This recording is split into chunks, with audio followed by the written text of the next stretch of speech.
Good evening, good evening, good evening all student. एक बार फिर स्वागत है आपका उत्तर प्रदेश अधीनस्थ सेवा चयन आयोग में मेरे यूट्यूब चैनल दक्ष कंपटीशन क्लासेस पर।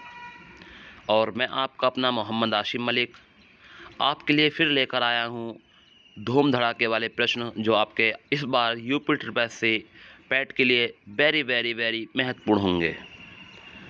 कल ऑल स्टूडेंट थोड़ा स्पीड से था क्योंकि आपको 200 प्लस क्वेश्चन मैंने आपको लिखवाए और कराए और पढ़ाए। तो स्टैंड आज मैं थोड़ा स्पीड कम कर दूंगा। स्टैंड 8 बज चुके हैं स्टैंड और हम एक नए प्रैक्टिस सेट की ओर चल दिए हैं। तो ऑल स्टैंड आज मैं आपको वक्त दूंगा और बहुत आराम से हम लेके चलेंगे आपको, ठीक है। चाहे हमारा टाइम भले लग जाए मगर आपको क्वेश्चन पूरा दिखाऊंगा और आपसे पूछूंगा भी कि कमेंट करें। और स्टूडेंट आप लिख भी सकते हैं, पढ़ भी सकते हैं और आंसर बता भी सकते हैं। आज आपको इतना टाइम दूंगा, ठीक है स्टूडेंट। तो बने रहिए मेरे साथ। और जिन स्टूडेंट ने अभी भी शेयर नहीं की ये वीडियो तो एक बार अपने दोस्तों को शेयर कर दें। सभी को शेयर कर दिया करो स्टूडेंट। जिसका पेट का एग्ज़ाम है तो उसका ही भला हो जाएगा, क्योंकि उस पढ़ने के बाद पता चलता है कि हमने कितना पढ़ा है और कितना हमारे एग्ज़ाम में आया हो स्टूडेंट। अभी कुछ बच्चे डाउट में होंगे कि हम कहाँ से पढ़ें, क्या करें, तो यहाँ से पढ़िए स्टूडेंट, हम आपको मटेरियल दे रहे हैं। चलिए शुरुआत करते हैं स्टूडेंट आज की वीडियो का पहला प्रश्न। और स्टूडेंट वीडियो को लाइक कर देना और कोई चैनल पर न्यू है तो सब्सक्राइब कर लेना, ठीक है स्टूडेंट। चलिए पहला प्रश्न देखते हैं। आज का पहला प्रश्न है कि ऑस्ट्रेलियन ओपन टेनिस टूर्नामेंट 2021 के महिला सिंगल में विजेता है। तो ऑप्शन है Naomi Osaka, Serena Williams, Carolina Muchova और जेनिफर विरेंडी। तो स्टूडेंट आंसर बताएं।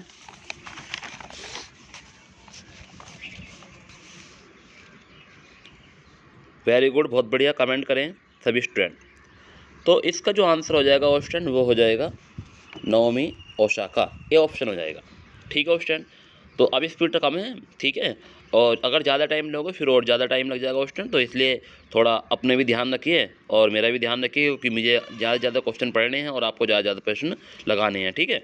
नेक्स्ट अगला प्रश्न है कि भारतीय संसद ने 2 टीवी चैनलों लोकसभा टीवी तथा राज्यसभा टीवी का विलय करके एक कर दिया है। चैनल का नाम है।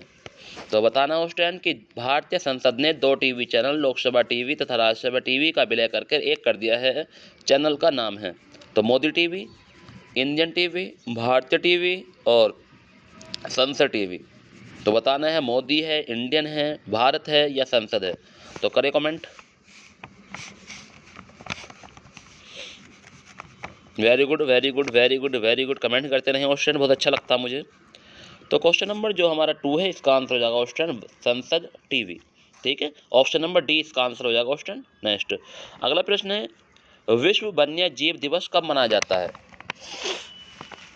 तो विश्व वन्य जीव दिवस कब मनाया जाता है, क्वेश्चन नंबर 3 बताएंगे। 1 मार्च, 2 मार्च, 3 मार्च या 4 मार्च। तो इसका आंसर सही बच्चे बताएं कमेंट में। आज हम और स्टूडेंट बहुत सारे प्रश्न लेकर आए हूँ आपके लिए, आप पढ़ते रहें। तो इसका जो आंसर हो जाएगा स्टूडेंट वेरी गुड, कमेंट करते रहें और स्टूडेंट कमेंट करोगे आप, अच्छा लगता है मुझे, कमेंट करिए, कमेंट करो, कमेंट करो, कमेंट सही है, very good, very good, very good. और दोस्तों को जोड़ें, ठीक है। तो इसका आंसर जो हो जाएगा स्टूडेंट क्या हो जाएगा, 3 मार्च हो जाएगा। नेक्स्ट अगला प्रश्न है ईज ऑफ लिविंग सूचकांक में देश में प्रथम स्थान मिला। तो ईज ऑफ लिविंग सूचकांक में देश में प्रथम स्थान किसे मिला ये पूछ रहा है। तो पहला ऑप्शन है मुंबई, दूसरा है पुणे, तीसरा है बेंगलोर और चौथा है अहमदाबाद। तो बताना है क्वेश्चन नंबर 4 का आंसर क्या हो सकता है। तो क्वेश्चन नंबर 4 का जो आंसर हो जाएगा स्टूडेंट कमेंट करें आप। तो क्वेश्चन नंबर 4 का आंसर हो जाएगा बेंगलुरु, किसे मिला, बेंगलुरु को मिला, ठीक है। नेक्स्ट क्वेश्चन नंबर 5 देखेंगे कि किस देश ने अंतरिक्ष में पहला सैन्य अभ्यास शुरू किया। चीन, अमेरिका, फ्रांस, जापान। तो किस देश ने अंतरिक्ष में पहला सैन्य अभ्यास शुरू किया। तो क्वेश्चन नंबर 5 का आंसर बताएंगे क्या हो जाएगा। तो इसका ऑप्शन है चीन, अमेरिका, फ्रांस और जापान। करें कमेंट। तो इसका जो आंसर हो जाएगा स्टूडेंट वो हो जाएगा फ्रांस, क्या हो जाएगा, फ्रांस हो जाएगा। नेक्स्ट उत्तराखंड के नए मुख्यमंत्री हैं अनुराग ठाकुर, त्रिवेंद्र सिंह रावत, धन सिंह रावत या तीर्थ सिंह रावत। तो उत्तराखंड के नए मुख्यमंत्री का नाम बताना है स्टूडेंट। क्वेश्चन नंबर 6 का आंसर क्या हो जाएगा, करें कमेंट करें। और स्टूडेंट सभी को पता होगा इसका आंसर तो, और लगाइए आंसर। तो स्टूडेंट इसका जो आंसर हो जाएगा वो हो जाएगा तीर्थ सिंह रावत, क्या हो जाएगा, तीर्थ सिंह रावत। नेक्स्ट है वर्ल्ड हैप्पीनेस इंडेक्स 2021 के अनुसार शीर्ष देश है। करंट का क्वेश्चन क्वेश्चन कि वर्ल्ड हैप्पीनेस इंडेक्स 2021 के अनुसार शीर्ष देश कौन सा है? Iceland option number A, New Zealand option number B, Finland option number C, Australia option number D. तो बताएंगे आंसर क्या हो जाएगा। वेरी गुड, बहुत बढ़िया कमेंट करें ऑस्ट्रेलिया सभी।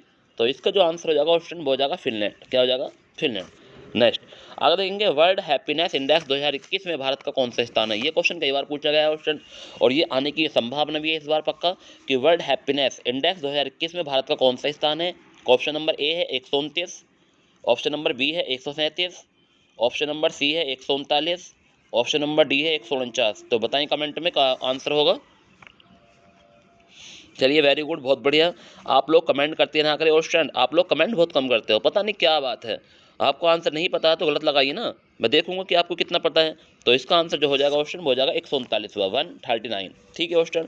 तो क्वेश्चन नंबर 8 का हो जाएगा कि वर्ल्ड हैप्पीनेस इंडेक्स 2021 में भारत का जो स्थान है वो है 139वां। नेक्स्ट किसान सूर्योदय योजना राज्य के लागू की है।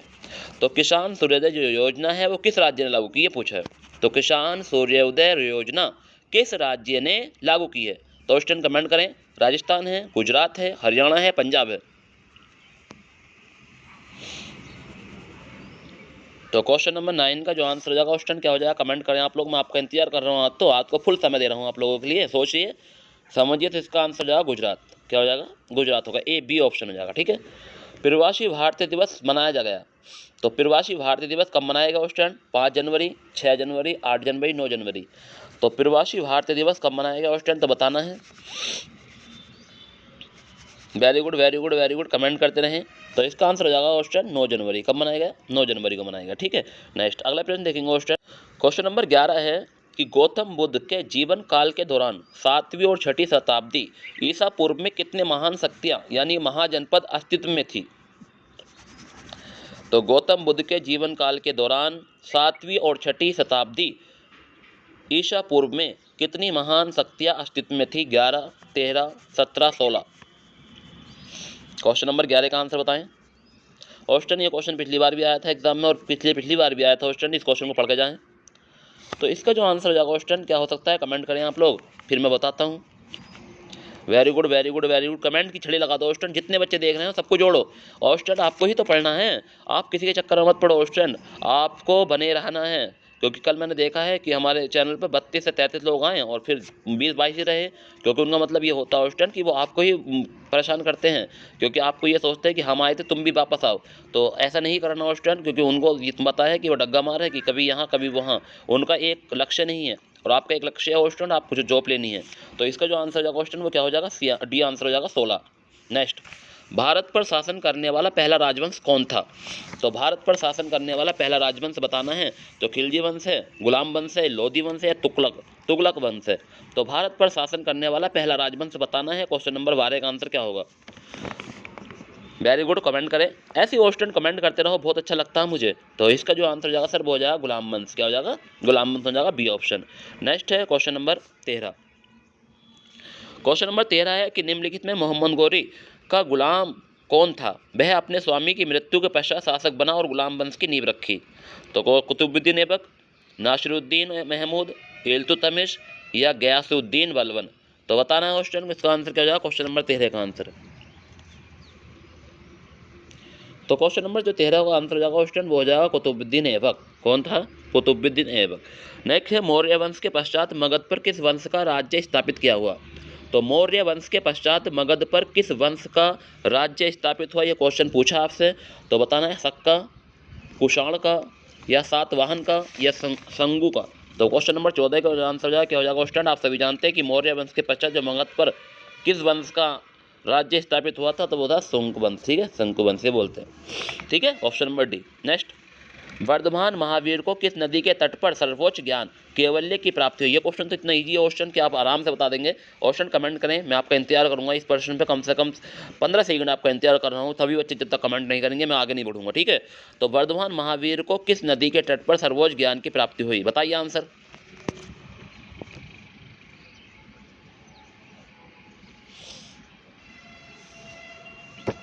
करते रहे कमेंट, करते रहे कमेंट, करते रहे और स्टूडेंट।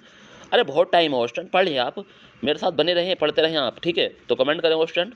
तो कमेंट में इसका जो आंसर होगा और स्टूडेंट वो क्या हो जाएगा, रिजुपालिका नदी। क्या हो जाएगा, रिजुपालिका नदी। नेक्स्ट है, किस शहर में चंद्रशेखर आज़ाद ने खुद को गोली मारी थी?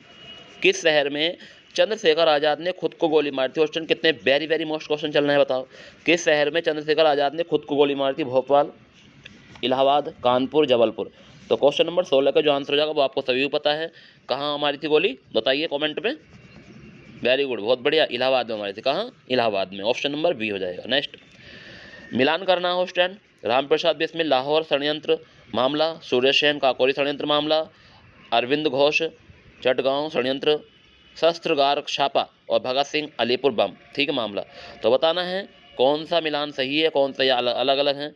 तो इसके ऑप्शन दिखा देते हैं आपको, तो बताना है कि इसमें से कौन सा ऑप्शन सही हो जाएगा, ठीक है।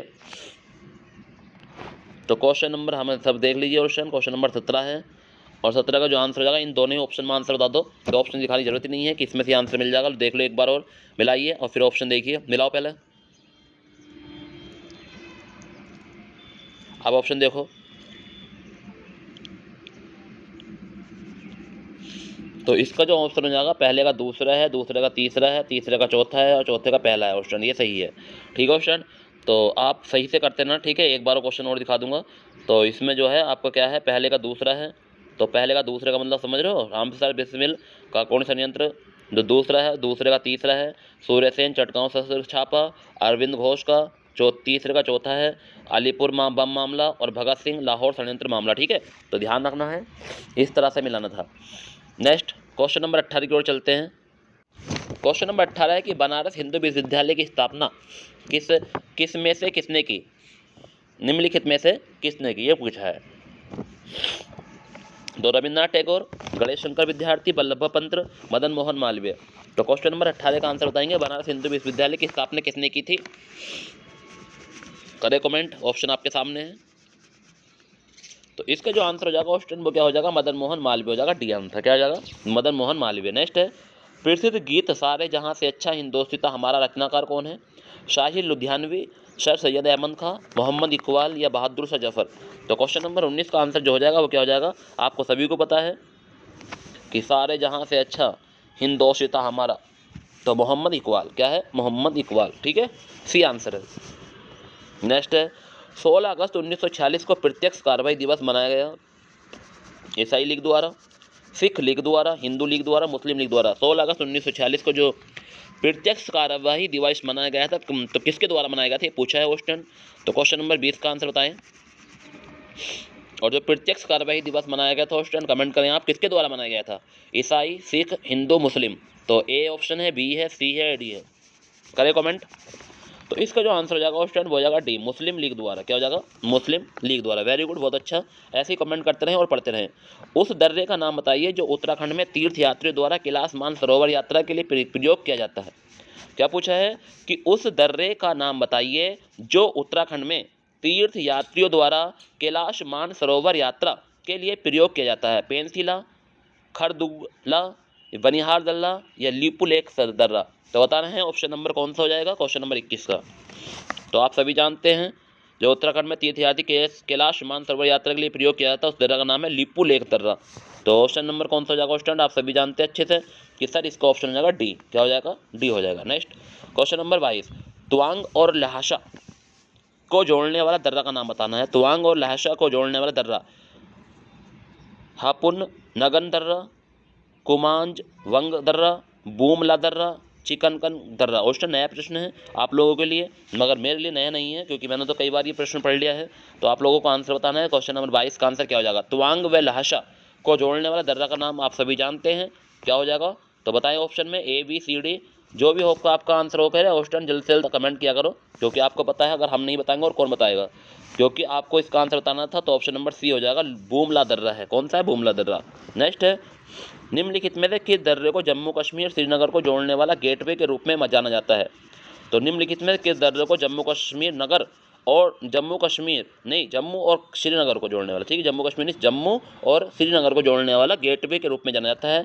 चोंग ला दर्रा, अहिंगल दर्रा, लानक ला दर्रा, वनिहाल दर्रा। तो क्वेश्चन नंबर 23 का जो आंसर जगह क्वेश्चन सभी जानते हैं कि कौन सा जगह जम्मू और श्रीनगर को जोड़ने वाले दर्रे का नाम जो है वो है वनिहाल दर्रा। ऑप्शन नंबर डी क्या हो जाएगा? Option number D. आप भी कमेंट करो अगला क्वेश्चन, आप इंतजार किसका करते हो? आप कमेंट करो, क्वेश्चन देखो और आंसर। नेक्स्ट, हिमाचल प्रदेश में एक बड़ा पर्यटक आकर्षक स्थल है। तो हिमाचल प्रदेश में एक बड़ा पर्यटक आकर्षण स्थल है। तो अनिहल दर्रा, रोहतांग दर्रा, चोंगला दर्रा, मिंटका दर्रा। तो बताना है क्वेश्चन नंबर 24 का आंसर। तो क्वेश्चन नंबर 24 का जो आंसर हो जाएगा वो हो जाएगा रोहतांग दर्रा। क्या हो जाएगा? रोहतांग दर्रा। Option number B. नेक्स्ट, विश्व में सबसे बड़ी नदी द्वीप माजुली में स्थित है। तो विश्व में सबसे बड़ा द्वीप नदी द्वीप माजुली में स्थित है। कहाँ? असम, अरुणाचल प्रदेश, उत्तर प्रदेश, नागालैंड। तो क्वेश्चन नंबर 25 का आंसर बताएंगे कि विश्व में सबसे बड़ा नदी द्वीप माजुली कहाँ स्थित है? स्टैंड बताना है। Very good very good very good, comment करें। क्वेश्चन 25 प्रश्न पर हम आ चुके हैं।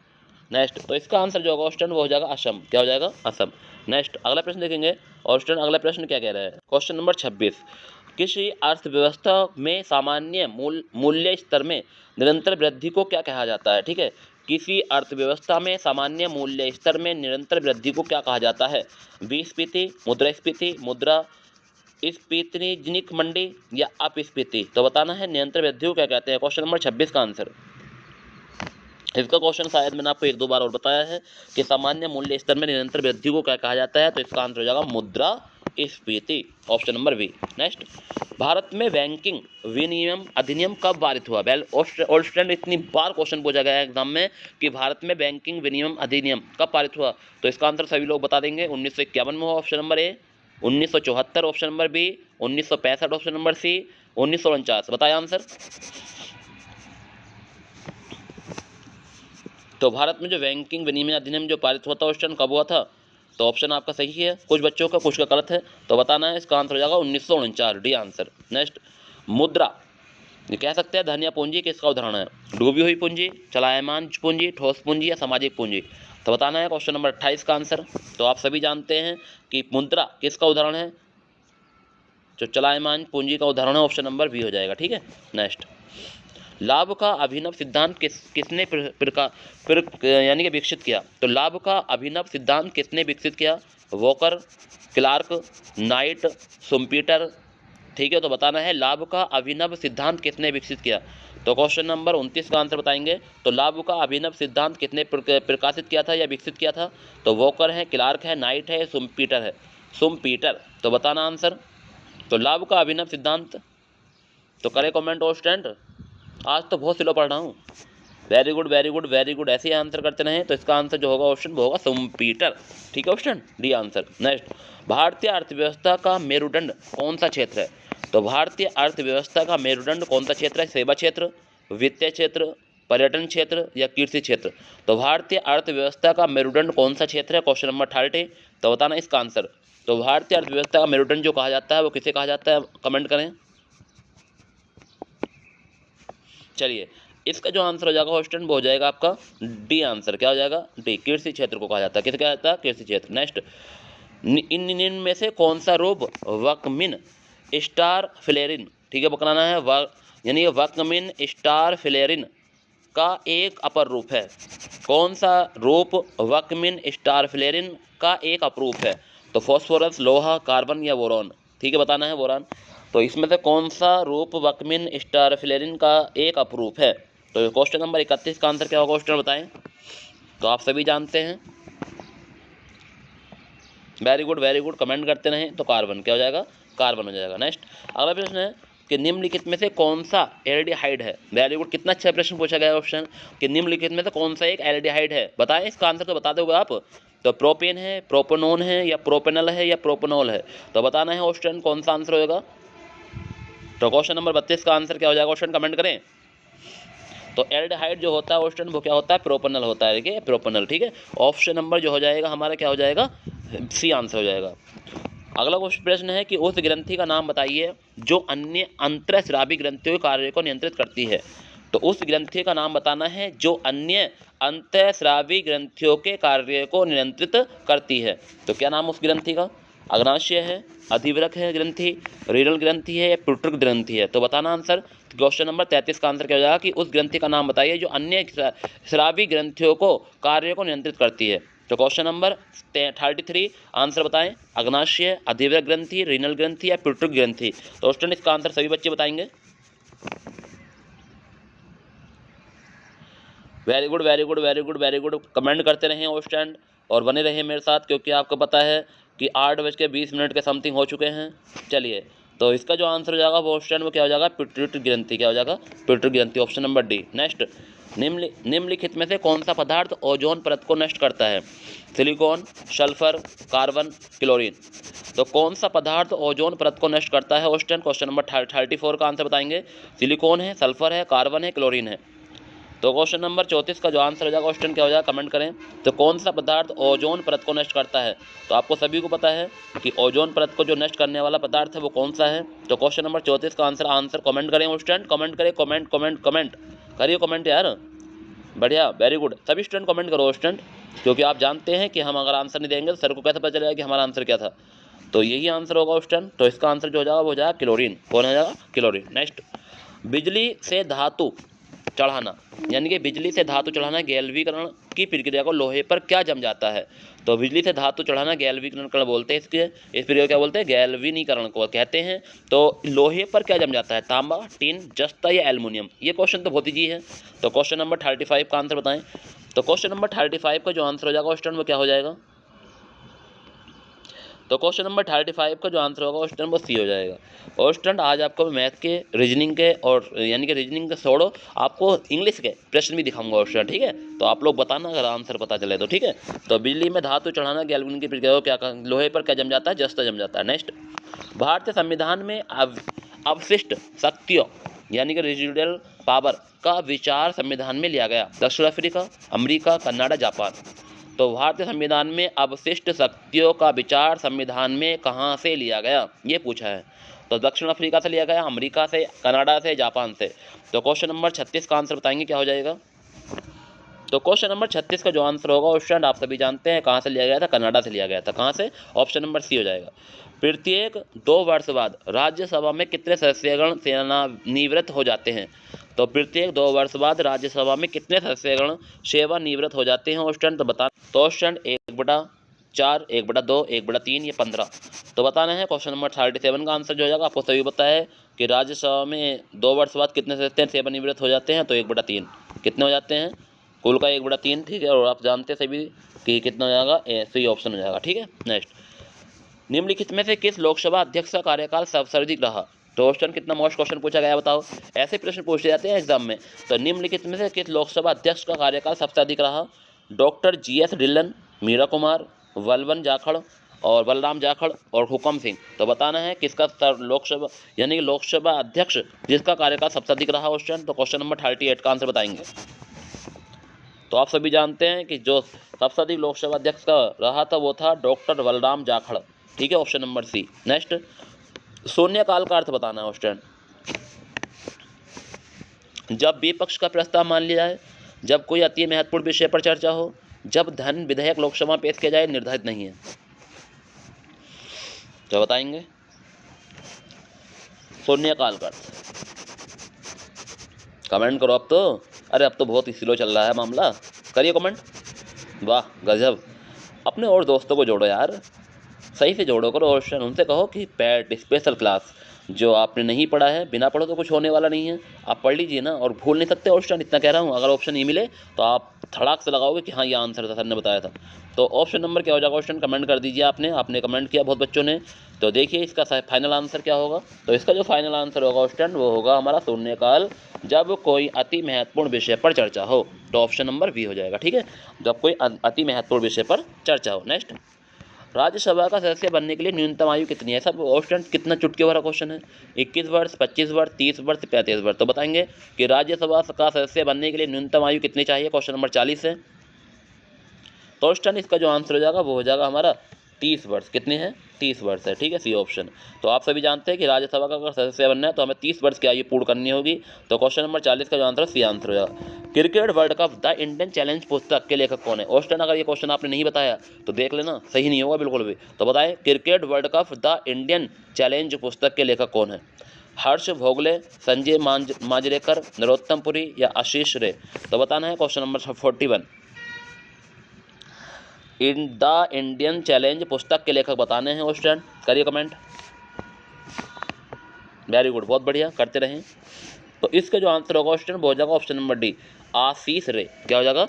आशीष रे। द जो वर्ल्ड कप जो द इंडियन चैलेंज पुस्तक लिखी थी वो लिखी थी आशीष रे ने, ठीक है, ऑप्शन नंबर डी हो जाएगा क्वेश्चन नंबर 41 का। नेक्स्ट है 42।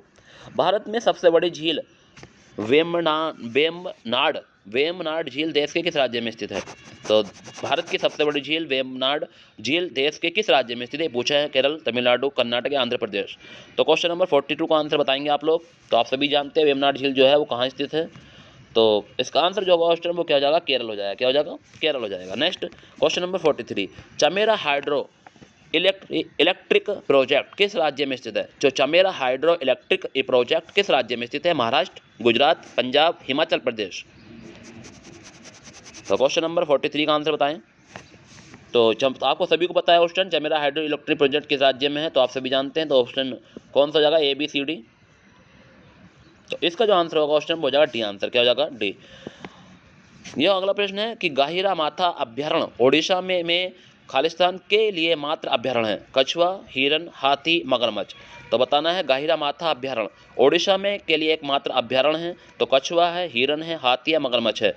तो क्वेश्चन नंबर 44 का आंसर बताएं। क्वेश्चन नंबर 44 का आंसर क्या हो जाएगा? तो क्वेश्चन नंबर 44 का जो आंसर हो जाएगा वो हो जाएगा ए, कछुआ। नेक्स्ट है क्वेश्चन नंबर 45। कोथानदार माँ स्वामी मंदिर में नवनिर्मित 64 फुट की विश्व रूप महाविष्णु की प्रतिमा किस शहर में स्थापित की जाने प्रस्तावित है?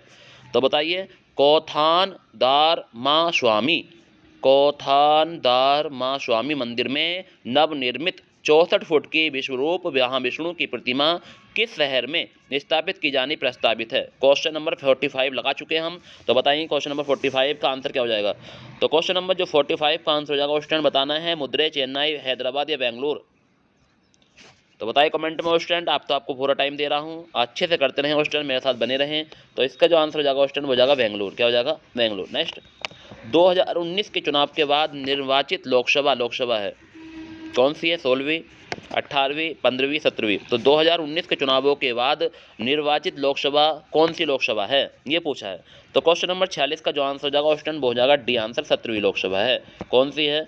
ऑप्शन डी हो जाएगा ऑप्शन, कौन सी है? 17वीं लोकसभा है। नेक्स्ट क्वेश्चन नंबर 46 का आंसर डी हो गया। क्वेश्चन नंबर 47 पे चलते हैं। विकेट कीपर का हेलमेट जमीन पर रखा हुआ है और बल्लेबाज के शॉट से निकली बॉल हेलमेट पर जा लगी। ऐसा होने पर कारण बैटिंग टीम को कितनी पेनल्टी रन दिया जाता है? 2, 4, 6, 5। तो बताना ऑप्शन क्वेश्चन नंबर 47 का आंसर। तो आप सभी जानते हैं कि इस पर कितने पेनल्टी रन दिए जाते हैं, तो बताना है आंसर। तो इसका आंसर जो हो जाएगा ऑप्शन वो क्या हो जाएगा? 5 हो जाएगा। कितने? 5 रन। ठीक है। 48वें प्रश्न देखेंगे। किस नदी को नर्मदा की हैंडमेड के रूप में माना जाता है? तो किस नदी को नर्मदा की हैंडमेड के रूप में माना जाता है? तो क्वेश्चन नंबर 48 का आंसर होगा ताप्ती, लूनी, साबरमती या माही। तो क्वेश्चन नंबर 48 का जो आंसर हो जाएगा ऑप्शन हो जाएगा लूनी। कौन सी? लूनी। नेक्स्ट है वार्ड गांव का सम्मेलन किस वर्ष में हुआ था? तो वार्ड गांव का सम्मेलन किस वर्ष में हुआ? 1789, 1769, 1779, 1799। तो बताना है 89, 69, 79, 99, यानी कि 89, 69, 79 या 99। तो बताना है 49 का क्या आंसर होगा। तो स्टूडेंट वार्ड गांव का जो सम्मेलन हुआ था स्टूडेंट कमेंट कर दिया करें जल्दी। सही है, वेरी गुड। तो 1789 में हुआ था, ठीक है, 79 में। नेक्स्ट चट्टान अनुकरण के विवरण और उसके सामान्य समय मापक संदर्भ व्याख्या संबंधित वैज्ञानिक अनुसरण को क्या कहा जाता है? तो चट्टान अनुक्रमण के विवरण और उनके सामान्य समय माप क्रम के संदर्भ में व्याख्या से संबंधित वैज्ञानिक अनुशासक को क्या कहा जाता है? खनिज विज्ञान, भूगोलविद्या, जीवाश्म विज्ञान या स्तरित शैल विज्ञान। तो क्वेश्चन नंबर 50 का आंसर क्या हो जाएगा स्टूडेंट? तो बताना है। तो उसे कहा जाता है, कमेंट करें स्टूडेंट आप भी। तो इसका जो आंसर होगा स्टूडेंट क्या हो जाएगा? ए, बी, सी, डी। तो उसे कहा जाता है स्तरित सेल विज्ञान। ठीक है। नेक्स्ट मैक्सिको की मुद्रा क्या है? तो मैक्सिको की मुद्रा क्या है student? Question number 51 very very very very most question है। रुपया, दिनार, पेसो, डॉलर। तो बताना है मैक्सिको की जो मुद्रा है उसका क्या नाम है। तो इसका जो आंसर हो जाएगा क्वेश्चन नंबर 51 का वो हो जाएगा क्या हो जाएगा ऑप्शन? तो उसका आंसर जो हो जाएगा ऑप्शन में क्या हो जाएगा आप बताएंगे। तो ऑप्शन नंबर सी हो जाएगा क्वेश्चन नंबर 51 का। देखिए हमने 30 मिनट में ये 51 क्वेश्चन लगा चुके हैं। अब नेक्स्ट प्रश्न की ओर, क्वेश्चन नंबर 52 की ओर चलते हैं। निम्नलिखित में से कौन सा कामदेव का पर्यायवाची शब्द है? मनोज, अनंग, ममथन, निलय। तो क्वेश्चन नंबर 52 का आंसर क्या हो जाएगा क्वेश्चन? तो बताना है कि कौन सा कामदेव पर्यायवाची शब्द का पर्यायवाची नहीं है, ये पूछा है क्वेश्चन। नहीं पूछा है, मैंने है पढ़ दिया था, सॉरी, नहीं पूछा है। तो कामदेव का पर्यायवाची कौन सा नहीं है क्वेश्चन? तो क्वेश्चन नंबर 52 का जो आंसर हो जाएगा आप सभी जानते हैं कि मनोज भी होता है, अनंग भी होता है, मंथन भी होता है। बाकी कौन सा नहीं होता है क्वेश्चन आप समझ गए होंगे कि निलय नहीं होता। ठीक है, ऑप्शन नंबर डी। नेक्स्ट है, निम्नलिखित में से कौन सा स्त्रीलिंग शब्द है? नमक, लौंग, भात, पनीर। तो क्वेश्चन नंबर 53 का आंसर बताएं कि निम्नलिखित में से कौन सा स्त्रीलिंग शब्द है। तो इसका आंसर क्या हो जाएगा क्वेश्चन आप बता सकते हैं कमेंट में। तो इसका जो आंसर हो जाएगा निम्नलिखित में से स्त्रीलिंग शब्द है। तो इसका जो आंसर हो जाएगा क्या हो जाएगा क्वेश्चन बताइए, कमेंट करें सभी स्टूडेंट, कमेंट करिए क्वेश्चन, आप तो बहुत टाइम दे रहा हूँ आप लोगों को। तो क्वेश्चन नंबर 53 की ओर आ चुके हैं हम, और हमें अभी 30 मिनट हुए हैं मात्र। चलिए, तो क्वेश्चन नंबर 53 का जो आंसर हो जाएगा आप सभी जानते हैं लौंग। क्या है? लौंग है। ठीक है, नेक्स्ट, आटे दाल का भाव मालूम होना मुहावरे का उचित अर्थ बताइए। आटे दाल का भाव मालूम होना, मुहावरे का उचित अर्थ पहचानना है। मुसीबत में पड़ना, कंगाल होना, घर में राशन न लाना, कष्ट का अनुभव होना। तो आटा दाल का भाव मालूम होना, इसका आंसर क्या हो जाएगा? तो option number A, B, C, D. Answer comment करें क्वेश्चन नंबर 54 का आंसर बताएं। तो इसका जो आंसर हो जाएगा कष्ट का अनुभव होना। ठीक है, डी आंसर हो जाएगा कष्ट का अनुभव होना। ठीक है क्वेश्चन, वेरी मोस्ट, आपने अच्छे से आंसर किए क्वेश्चन, करते रहें ऐसे ही। नेक्स्ट, दिए गए विकल्प में शुद्ध वाक्य छांटना है। अनेक देश देखने योग्य दार्शनिक स्थल भारत में हैं। भारत में अनेक दार्शनिक स्थल हैं। भारत में दर्शनीय स्थल अनेक देखने योग्य हैं। भारत में अनेक दर्शनीय स्थल देखने योग्य हैं। तो स्टूडेंट एक बार अच्छे से पढ़ लीजिए और देखिए क्या कह रहा है क्वेश्चन। पहला ऑप्शन है कि अनेक देखने योग्य दर्शनीय स्थल भारत में हैं। दूसरा ऑप्शन है कि भारत में अनेक दर्शनीय स्थल है। तीसरा ऑप्शन है भारत में दर्शनीय स्थल अनेक देखने योग्य हैं। क्वेश्चन नंबर 4 है कि भारत में अनेक दर्शनीय स्थल देखने योग्य हैं। तो बताइए शुद्ध वाक्य कौन सा होगा, ये पूछा है स्टूडेंट, शुद्ध वाक्य कौन सा होगा। Question number 55। तो कहा जाता है स्टूडेंट कि इसका जो आंसर हो जाएगा आप सभी जानते हैं, ए बी सी डी में से कौन सा हो सकता है। तो आपने कमेंट करिए। तो स्टूडेंट सबसे अच्छा क्वेश्चन जो होगा वो ये होगा कि भारत में अनेक दर्शनीय स्थल हैं। ठीक है, तो क्योंकि दर्शनीय स्थल है जब तो देखने जाएंगे हम। वेरी गुड, तो योग्य नहीं लगाएंगे, ध्यान रखना है। तो ऑप्शन नंबर बी हो जाएगा। नेक्स्ट, अगले पीडीएफ की ओर चलते हैं स्टूडेंट। इस पर हमने 54 प्रश्न करे। नेक्स्ट, पहला प्रश्न है स्टूडेंट की वर्ल्ड प्रेस फ्रीडम इंडेक्स 2020 में भारत की क्या रैंकिंग रही। ठीक है स्टूडेंट, पहले प्रैक्टिस सेट से हमने आपको 55 प्रश्न लगाए। अब फिर दोबारा शुरू करता हूँ स्टूडेंट। तो 55 प्रश्न हमने 30 से 32 मिनट में लगा लिया स्टूडेंट। देखिए, देखा आपने, और आप कभी ज़िंदगी में नहीं भूल सकते। वो तो आज बहुत ईजी लेकर चल रहा हूँ। आज भी आपके कम से कम 200 प्रश्न लेकर पढ़ेंगे। तो वर्ल्ड प्रेस फ्रीडम इंडेक्स 2020 में भारत की क्या रैंकिंग रही? 110, 105, 142, 143। तो बताना है क्वेश्चन नंबर 1 का आंसर क्या हो जाएगा। तो आप सभी जानते हैं कि वर्ल्ड प्रेस फ्रीडम इंडेक्स 2020 में भारत की जो रैंकिंग रही है वो कितनी रही है। तो इसका आंसर जो होगा क्वेश्चन बता क्या होगा, ए बी सी में बताइए आंसर। तो इसका जो आंसर हो जाएगा वो हो जाएगा 142। क्या हो जाएगा? 142, सी ऑप्शन। चर्चित घर घर राशन योजना किस राज्य की है? चर्चित घर घर योजना, घर घर राशन योजना किस राज्य की? Option very very very most, कई बार आ चुका है पेपर में। तो ऑप्शन इसका आंसर क्या होगा? दिल्ली, राजस्थान, पंजाब, मध्य प्रदेश। करें, कमेंट करें ऑप्शन, सभी कमेंट करो और अच्छे से बने रहो मेरे साथ, आपको मैं सिलेक्शन दिलाकर रहूँगा ऑप्शन। चलिए, तो इसका आंसर क्या हो जाएगा ऑप्शन आप सभी जानते हैं, क्या हो जाएगा इसका आंसर? दिल्ली। और जितने भी स्टूडेंट आते हैं और चले जाते हैं उनके चक्कर मत रहा करो, क्योंकि वो ऐसे होते हैं जो आपको परेशान करते हैं कि हम आ गए हैं तुम भी आ जाइए वापस। और स्टूडेंट वो आपके ऊपर जिम्मेदारी है, आप पढ़ोगे तो आप सिलेक्शन ले लोगे, अगर जब क्वेश्चन नहीं पढ़ोगे तो कैसे सिलेक्शन ले लोगे। ठीक है, ये क्वेश्चन कोई ऐसा थोड़ी नहीं है कि तुम्हारी याद होंगे सभी, तो इसलिए याद कर लीजिए इनको। ठीक है, अच्छे से, जब भी आपका सिलेक्शन हो सकता है। तो इन्होंने कहा पूछा था कि चर्चित घर घर योजना बताओ कितने बच्चे हमारे साथ जुड़े हो, उसमें से कुछ बच्चों ने आंसर दिया था। ठीक है, कुछ का गलत है, कुछ का सही है वो भी। तो यही चीज़ है क्वेश्चन। तो आप अगर तैयारी नहीं करेंगे तो आप वैसे जैसे एग्जाम में जाओगे वैसे ही वापस लौट आओगे। तो इसलिए बेहतर ये है कि तैयारी करके जाइए, हमारे साथ जुड़िए, हम तैयारी कराएंगे आपकी, और फिर बाद में हम आपको स्क्रीनशॉट भी दिखाएंगे कि ये प्रश्न आपके एग्जाम में देखने को मिला था। ठीक है स्टूडेंट, चलिए अगला प्रश्न देखते हैं। क्वेश्चन नंबर नेक्स्ट क्या है। तो क्वेश्चन नंबर नेक्स्ट है कि कौन सा देश पुरुष हॉकी विश्व का 2023 का मेजबानी करेगा। तो कौन सा देश पुरुष हॉकी विश्व कप 2023 की मेज़बानी करेगा स्टूडेंट? तो अगर आपको पता है कि इसका आंसर क्या हो सकता है तो आप बताएं कि कौन सा देश है जो पुरुष विश्व कप 2023 की मेज़बानी करेगा या कर चुका है, तो बताइए। भारत है, नेपाल है, बांग्लादेश है, पाकिस्तान है। तो क्वेश्चन नंबर 3 का आंसर क्या हो जाएगा? तो आप सभी जानते हैं कि सर भारत है। कौन है? भारत। जो देश विश्व यानी कि पुरुष हॉकी विश्व कप की मेज़बानी करेगा तो वो कौन है? भारत है। क्वेश्चन नंबर 3 का है। नेक्स्ट, कौन सा देश महिला हॉकी विश्व कप 2022 की मेज़बानी करेगा? तो ऑस्ट्रेलिया जिसने जो देश महिला विश्व कप हॉकी 2022 की मेज़बानी करी थी वो कौन सा देश था? तो स्पेन, नीदरलैंड, ए और बी दोनों, भारत। तो बताना है क्वेश्चन नंबर 4 का आंसर। तो आप सभी जानते हैं कि स्पेन और नीदरलैंड। क्या हो जाएगा? ऑप्शन नंबर सी आंसर हो जाएगा। क्या हो जाएगा? Option number C. Next, question number 5 देखेंगे। पंजाब का राष्ट्रीय राजमार्ग 703A का नाम बदलकर क्या रखा गया? तो बताना है पंजाब राष्ट्रीय राजमार्ग 703A का नाम बदलकर क्या रखा गया? श्यामा प्रसाद मुखर्जी मार्ग, गुरु नानक देव मार्ग, अटल बिहारी वाजपेयी मार्ग या अरुण जेटली मार्ग। तो बताना है क्वेश्चन नंबर 5 का आंसर। आपको मैं टाइम देता हूं, आप करिए। Very good, very good, very good. Comment करते रहें, अच्छा लगता है मुझे। और स्टूडेंट सभी को जोड़ लीजिए कि आप भी पढ़िए। अब हिंदी का प्रेस्ट भी शुरू करूंगा आज और आपको एक पूरा चैप्टर पढ़ाऊंगा स्टूडेंट, आप सभी जानते हैं। तो इसका जो आंसर हो जाएगा वो क्या हो जाएगा? गुरु नानक देव मार्ग। ठीक है, गुरु नानक देव मार्ग। नेक्स्ट, वोगी व्हील पुल का नाम बदला किया गया। ये ऑप्शन तो कई बार एग्जाम में आ गया। वोगी व्हील पुल, बताइए कितना अच्छा क्वेश्चन है कि बोध सेतु, अटल सेतु, भोज सेतु, मुंडा सेतु। तो वोगी व्हील पुल का नाम बदल किया गया, बताइए। तो क्वेश्चन नंबर 6 का आंसर क्या हो जाएगा? तो क्वेश्चन नंबर 6 का जो आंसर होगा वो हो जाएगा अटल सेतु। क्या नाम किया गया? अटल सेतु। नेक्स्ट है, किन दो राज्यों के मध्य पहली किसान रेल की शुरुआत की गई? तो किन दो राज्यों के मध्य पहली किसान रेल की शुरुआत की गई? उत्तर प्रदेश, राजस्थान, महाराष्ट्र और केरल, महाराष्ट्र और बिहार और उत्तर प्रदेश। करिए कमेंट कि किन दो राज्यों के मध्य पहली किसान रेल की शुरुआत की गई।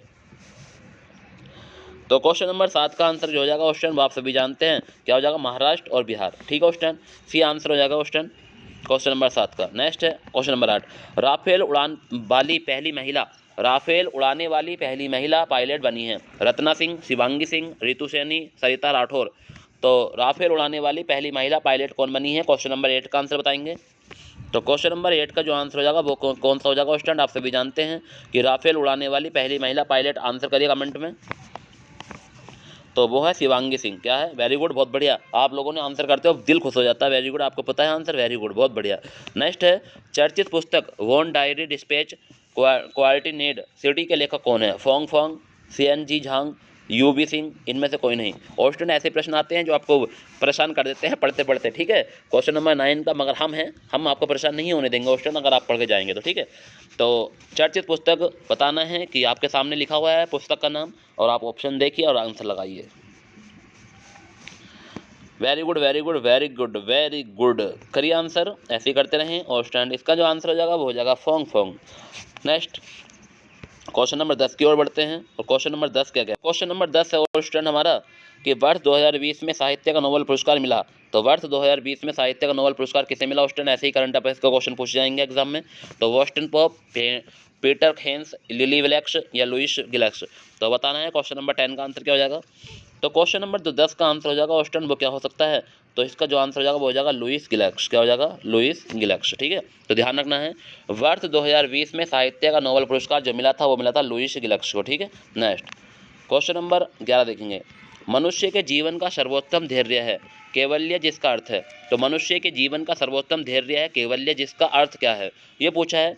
इच्छाओं पर विजय प्राप्त करना, दूसरे की सेवा करना, दूसरों को रख के शिक्षा देना या दूसरों का अनुसरण करना। तो बताना है क्वेश्चन नंबर 11 का आंसर। तो जैसे कि आप अब इच्छाओं पर विजय प्राप्त करेंगे तो ऑप्शन आप समझ गए होंगे कि ऑप्शन कौन सा हो जाएगा। करिए कमेंट, अब भी कर सकते हैं कमेंट आप। ठीक है, वेरी गुड, वेरी गुड, बहुत बढ़िया। तो ऐसे ही कमेंट करते रहा करो। इच्छाओं पर विजय प्राप्त करना, ऑप्शन ए हो जाएगा। नेक्स्ट, सैयद राजवंश की स्थापना किसने की? तो सैयद राजवंश की जो स्थापना की किसने की? बहलोल खान, खिलजी खां, निजाम शाह, मोहम्मद बिन फरीद। तो बताना है सैयद राजवंश की स्थापना किसने की थी स्टूडेंट? तो क्वेश्चन नंबर 12 का जो आंसर हो जाएगा क्या हो जाएगा? कमेंट करें।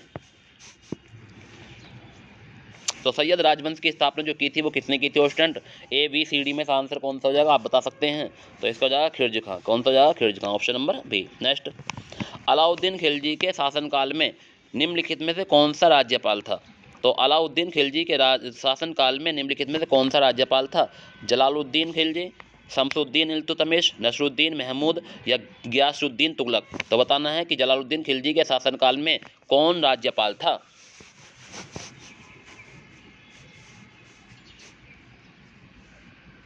चलिए, वेरी गुड, बहुत बढ़िया। ऐसे ही कमेंट करते रहा करो स्टूडेंट। तो क्वेश्चन नंबर जो 13 का आंसर हो जाएगा वो क्या हो सकता है? तो आप सभी जानते हैं कि गियासुद्दीन तुगलक हो जाएगा, डी आंसर। ठीक है स्टूडेंट, ऐसे ही पढ़ते रहो। बहुत अच्छा लग रहा है मुझे आपको पढ़ाते हुए, क्योंकि आप अच्छे से तैयारी कर रहे हैं मेरे साथ। और स्टूडेंट ऐसी सभी स्टूडेंट को जोड़ते रहा करो, क्योंकि उन्हें पता चल जाए कि हाँ कैसे होती है तैयारी। वर्ष 1956 में मुगल साम्राज्य का सिंहासन किसने प्राप्त किया? तो वर्ष 1556 में मुगल साम्राज्य का सिंहासन किसने प्राप्त किया? बाबर, शेरशाह सूरी, जहांगीर या शाहजहां? तो क्वेश्चन नंबर 14 का जो आंसर हो जाएगा स्टूडेंट कमेंट कर दीजिए जल्दी जल्दी। तो इसका जो आंसर हो जाएगा वो क्या हो सकता है? बताइए कमेंट में कि वर्ष 1556 में मुगल साम्राज्य का सिंहासन किसे प्राप्त था? तो इसका जो आंसर हो जाएगा वो हो जाएगा अकबर। ए ऑप्शन हो जाएगा, क्या था? अकबर। ठीक है, नेक्स्ट। भारत में प्रथम मुगल सम्राट कौन था? तो भारत में प्रथम मुगल सम्राट शाहजहां, बाबर, हुमायूं, अकबर? तो क्वेश्चन नंबर 15 का आंसर क्या हो सकता है ऑप्शन बताए कि भारत में प्रथम मुगल सम्राट कौन था? क्वेश्चन नंबर 15 का जो आंसर हो जाएगा वो हो जाएगा बाबर। कौन था? बाबर था। नेक्स्ट। भगत सिंह सुखदेव राजगुरु को उनकी पुण्यतिथि पर श्रद्धांजलि देने के लिए भारत में 23 मार्च को किस दिवस के रूप में मनाया जाता है? तो 23 मार्च विद्रोह दिवस, श्रद्धांजलि दिवस, शहीद दिवस या विरोधी दिवस? तो बताना है क्वेश्चन नंबर 16 का आंसर क्या हो जाएगा? तो विरोध दिवस, श्रद्धांजलि, शहीद दिवस या विरोधी दिवस? तो क्वेश्चन नंबर 16 का जो आंसर हो जाएगा वो क्या हो सकता है क्वेश्चन बताएंगे? तो क्वेश्चन नंबर 16 का जो आंसर हो जाएगा क्वेश्चन वो हो जाएगा श्रद्धांजलि दिवस, ऑप्शन नंबर बी। तो आप सभी जानते हैं इस क्वेश्चन को। तो नेक्स्ट। भारतीय राष्ट्रीय कांग्रेस के अधिवेशन की सर्वप्रथम किस मुसलमान ने अध्यक्षता की थी? तो भारतीय राष्ट्रीय कांग्रेस के अधिवेशन की सर्वप्रथम किस मुसलमान ने अध्यक्षता की थी? तो आप आंसर बताएंगे इसका। लियाकत अली खान, सैयद अली खान, मौलाना आज़ाद, बदरुद्दीन तैयब जी? तो बताना इसमें से कौन से ऐसे थे जिन्होंने सर्वप्रथम किस मुसलमान ने अध्यक्षता की थी राष्ट्रीय कांग्रेस की? तो बताना है वो स्टूडेंट सभी को। आप सभी जानते हैं कि हम अच्छे तैयारी कर रहे हैं और ऐसे ही तैयारी करते रहें तो एक दिन सिलेक्शन पक्का है। तो आप सभी का आंसर क्या हो जाएगा क्वेश्चन? ABCD में तो बताना है। ए होगा, बी होगा, सी होगा या डी होगा? तो करिए कमेंट क्वेश्चन, मैं आपका इंतजार कर रहा हूँ, करिए कमेंट। तो क्वेश्चन नंबर 17 का जो आंसर हो जाएगा वो क्या हो जाएगा? बदरुद्दीन तैयब जी, और डी आंसर हो जाएगा क्वेश्चन। ठीक है, नेक्स्ट चलते हैं। क्वेश्चन नंबर 18 देखते हैं कि निम्नलिखित में से कौन सा एक भारतीय राष्ट्रीय आंदोलन में क्रांतिकारी नेता नहीं थे? चंद्रशेखर आजाद, सूर्य सेन, भगत सिंह, गोपाल कृष्ण गोखले? तो भारतीय राष्ट्रीय आंदोलन में क्रांतिकारी नेता नहीं थे, तो कौन से नहीं थे ऑप्शन कमेंट करें। तो ऑप्शन क्या है? गोपाल कृष्ण गोखले। गोपाल कृष्ण गोखले किसके राजनीतिक गुरु थे ऑप्शन बताना है। नेक्स्ट है, इंकलाब जिंदाबाद का नारा किसने दिया? चंद्रशेखर आजाद, सुभाष चंद्र बोस, भगत सिंह, जवाहरलाल नेहरू? तो इंकलाब जिंदाबाद का नारा, तो स्टूडेंट ये एक नारा जरूर पूछा जाता है आपसे, इसलिए मैंने नारे भी लाया हूँ। तो इंकलाब जिंदाबाद का नारा किसने दिया था? चंद्रशेखर आजाद, सुभाष चंद्र बोस, भगत सिंह, जवाहरलाल नेहरू? और स्टूडेंट आप पढ़ते रहें और आपको जब एग्जाम देने जाएंगे तो आप सोचोगे अभी आपके 9 दिन और स्टूडेंट बहुत कुछ कराऊंगा, टेंशन ना लीजिएगा। तो जो उत्तर प्रदेश पुलिस की तैयारी वो भी पढ़ते रहें, क्योंकि उनको भी पता है कि सर जीएस तो हमारा अपार होना चाहिए, जितना हम यहाँ जानते हैं उतना पक्का ही है। ठीक है, तो क्वेश्चन नंबर 19 का जो आंसर जाएगा स्टूडेंट, इंकलाब जिंदाबाद का जो नारा दिया था वो किसने दिया था स्टूडेंट? तो आप सभी जानते हैं कि भगत सिंह ने दिया था। नेक्स्ट क्वेश्चन नंबर 20, गदर क्रांति होने का सबसे प्रमुख कारण क्या था? तो गदर क्रांति होने का सबसे प्रमुख कारण बताना है। प्रथम विश्व युद्ध का आरंभ, करतार सिंह राजभा को फांसी देना, कोमंगलता भारू घटना, लाला हरदयाल सिंह की गिरफ्तारी? तो क्वेश्चन नंबर 20 का आंसर बताना है, क्या हो जाएगा? गदर क्रांति का होना सबसे प्रमुख कारण क्या था? तो क्वेश्चन नंबर 20 का जो आंसर हो जाएगा स्टूडेंट आपने सभी कमेंट करते रहें। तो ऑप्शन नंबर 20 का हो जाएगा कोमागाता भारू घटना। कोमागाता भारू घटना के ऊपर गदर क्रांति होने का सबसे प्रमुख कारण था। नेक्स्ट क्वेश्चन नंबर 21, म्यांमार के साथ भारत की पूर्वी सीमा पर कौन सा पहाड़ है? कितना मोस्ट क्वेश्चन हो स्टूडेंट बताइए कि म्यांमार के साथ भारत की पूर्वी सेना पर कौन सा पहाड़ है? तो क्वेश्चन नंबर 21 का आंसर बताना है। विंध्यन, काराकोरम, सतपुड़ा, पूर्वांचल? जो स्टूडेंट कल नहीं जुड़ पाए थे वो आज जरूर जुड़ें। तो क्वेश्चन नंबर 21 का आंसर बताएंगे कि म्यांमार के साथ भारत की पूर्वी सेना पर कौन सा पहाड़ है? तो इसका जो आंसर हो जाएगा वो हो जाएगा पूर्वांचल, डी आंसर हो जाएगा स्टूडेंट। नेक्स्ट अगला प्रश्न देखेंगे, पूर्वांचल इसका सही आंसर होगा। बुग्याल हिमालय की ढलानों में ऊंचाई वाले घास के मैदान और चारगाह है, यह अधिकतर किस राज्य में पाए जाते हैं? सिक्किम, उत्तराखंड, असम, तमिलनाडु। क्वेश्चन नंबर 22 का आंसर बताएंगे। बुग्याल हिमालय की ढलानों में, तो आपको पता है बुग्याल हिमालय ढलाई में ऊंचाई वाले घास के मैदान कहाँ पाए जाते हैं और चारगाह, तो आपको पता है कि ऑप्शन नंबर बी हो जाएगा उत्तराखंड। उस समुद्र का नाम बताइए जो एशिया और अफ्रीका को अलग करता है। वेरी मोस्ट क्वेश्चन हो स्टूडेंट, इसके बाद टाइम भी दूंगा आपको। और अलग करता है जैसे मिस्र और सूडान को अफ्रीकी तरफ और सऊदी अरब में को एशियाई तरफ ले जाता है, तो बताना है उस समुद्र का नाम बताना है। कैस्पियन सागर, काला सागर, लाल सागर, भूमध्य सागर। तो क्वेश्चन नंबर 23 का आंसर क्या हो सकता है क्वेश्चन बताएंगे कमेंट में। तो आप सभी जानते हैं इसका आंसर, तो क्वेश्चन कमेंट करें। Very good very good very good very good very good student.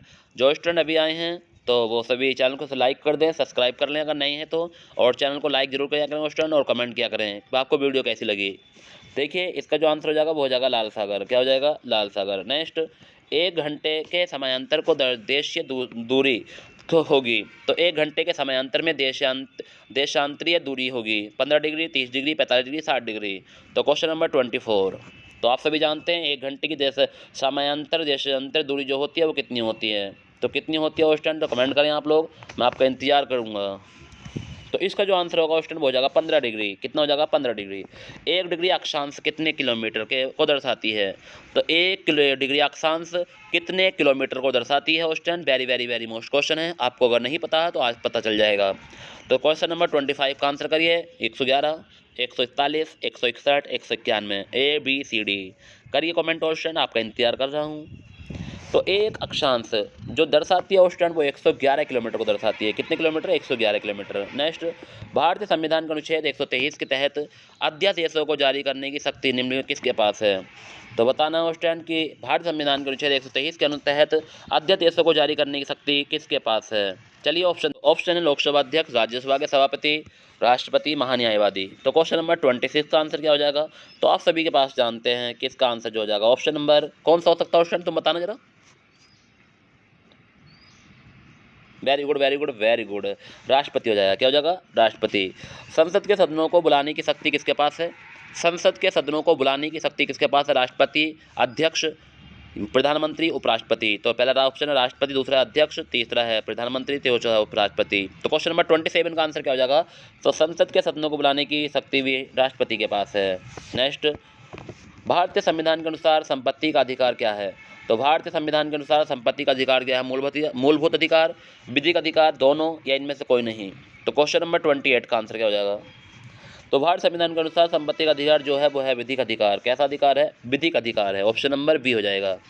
Question number 29, Bharat के संविधान के अनुसार भारतीय नागरिकों का मूल कर्तव्य निम्न में से क्या है, तो भारतीय संविधान के अनुसार भारतीय नागरिकों का मूल कर्तव्य है राष्ट्रीय गान, ध्वज आदि का सम्मान, वैज्ञानिक प्रवृत्ति का विकास, राष्ट्रीय संस्कृति विरासत का संरक्षण और परिरक्षण। तो क्वेश्चन नंबर 29 और लास्ट है उपयुक्त सभी।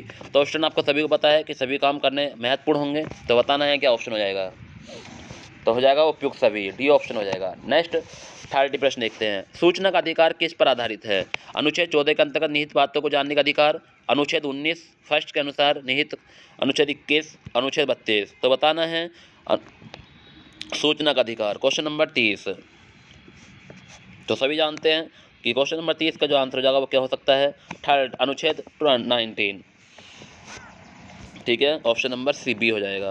तो सूचना का अधिकार जो है भैया अनुच्छेद 19 बंद के ए के तहत अंतर्गत निहित है। ठीक है। नेक्स्ट, सुधा अपनी आय का 80% खर्च करती है। मैथ वाले आंसर शुरू हो चुके हैं क्वेश्चन, आप बताएंगे। सुधा अपनी आय का 80% खर्च करती है, जब उसकी आय 30% बढ़ जाती है तो वह अपना खर्च 25% बढ़ा देती है, तो उसकी बचत में क्या होगी क्वेश्चन, तो आप पहले प्रश्न पढ़ लीजिए।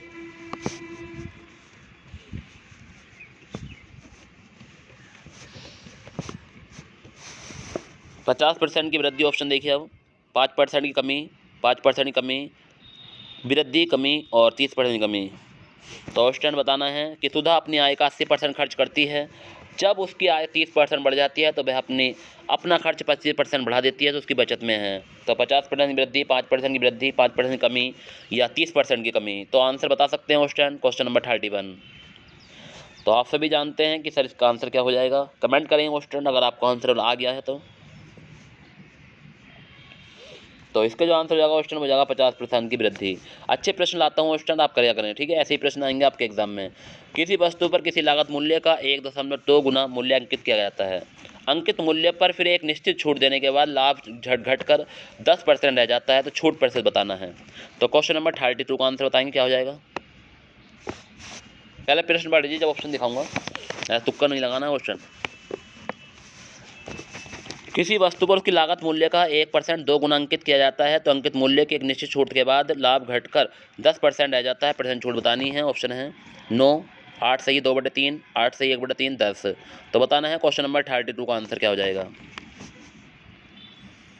क्वेश्चन नंबर 32 का जो आंसर हो जाएगा वो हो जाएगा ऑप्शन, आप सभी जानते हैं, 8 सही 1/3, ठीक है। Option C option. नेक्स्ट आगे देखेंगे क्वेश्चन नंबर नेक्स्ट। देखिए क्वेश्चन नंबर 33 क्या करें, अगर x + y + z = 2 है, x y z को बराबर 11 है, तो x की क्यूब y की क्यूब और z की क्यूब माइनस 3xyz का मान क्या होगा। करिए क्वेश्चन, ही तो प्रश्न आप आराम से कर सकते हैं।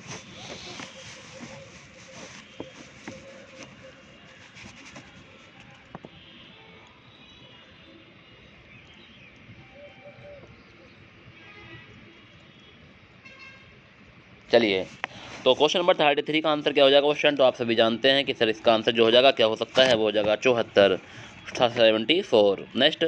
बहुत बच्चों का सही जा रहा है, कुछ का गलत भी जा रहा है। क्वेश्चन सही से करते हैं। सरलीकरण का क्वेश्चन है, 3 × 2 भाग 3 ऑफ तो बड़ा 3, 2 × 3 भाग 5 + 5 × 5 5 डिवाइड 5 ऑफ 5 - 5 भाग 10 ऑफ 1/5 का सन्निकट मान क्या होगा। तो क्वेश्चन इसके ऑप्शन भी देख लीजिए, क्वेश्चन तो आपको दिख ही गया है। तो 30/59, 17/5 या 6/7, 2/3। तो बताना है क्या आंसर हो सकता है। क्वेश्चन स्क्रीनशॉट ले लो क्वेश्चन का, बाद में कर लेना। आंसर बता दीजिए अगर किसी का आया हो तो।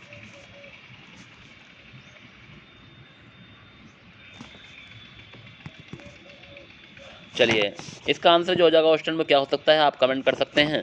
तो इसका जो आंसर होगा क्वेश्चन वो क्या होगा, ABCD में से बताना है। तुक्का मत लगाना क्वेश्चन, करिए सोल्व। इतना इजी प्रश्न है, अगर आपसे यही सोल्व नहीं किया तो फिर क्या करोगे आप। चलिए, टाइम लेगा, बात सही, टाइम लेगा, टाइम आपको दे भी रहा हूँ। 15-20 सेकंड आपके पास आ गई हैं क्वेश्चन, और इतना टाइम मिलता ही है एग्जाम में। तो इसका जो आंसर हो जाएगा क्वेश्चन वो क्या हो सकता है, तो आप सभी जानते हैं कि सर इसका आंसर हो जाएगा 6/7, सी ऑप्शन। नेक्स्ट है 10, 12, 16, 20 P और 16, 26 का औसत 17 है। यानी 10, 12, 16, 20 P और 26 का औसत 17 है, तो P का मान ज्ञात करना है क्वेश्चन। इतना इजी क्वेश्चन आप लोग सब कर सकते हैं। Question number 85।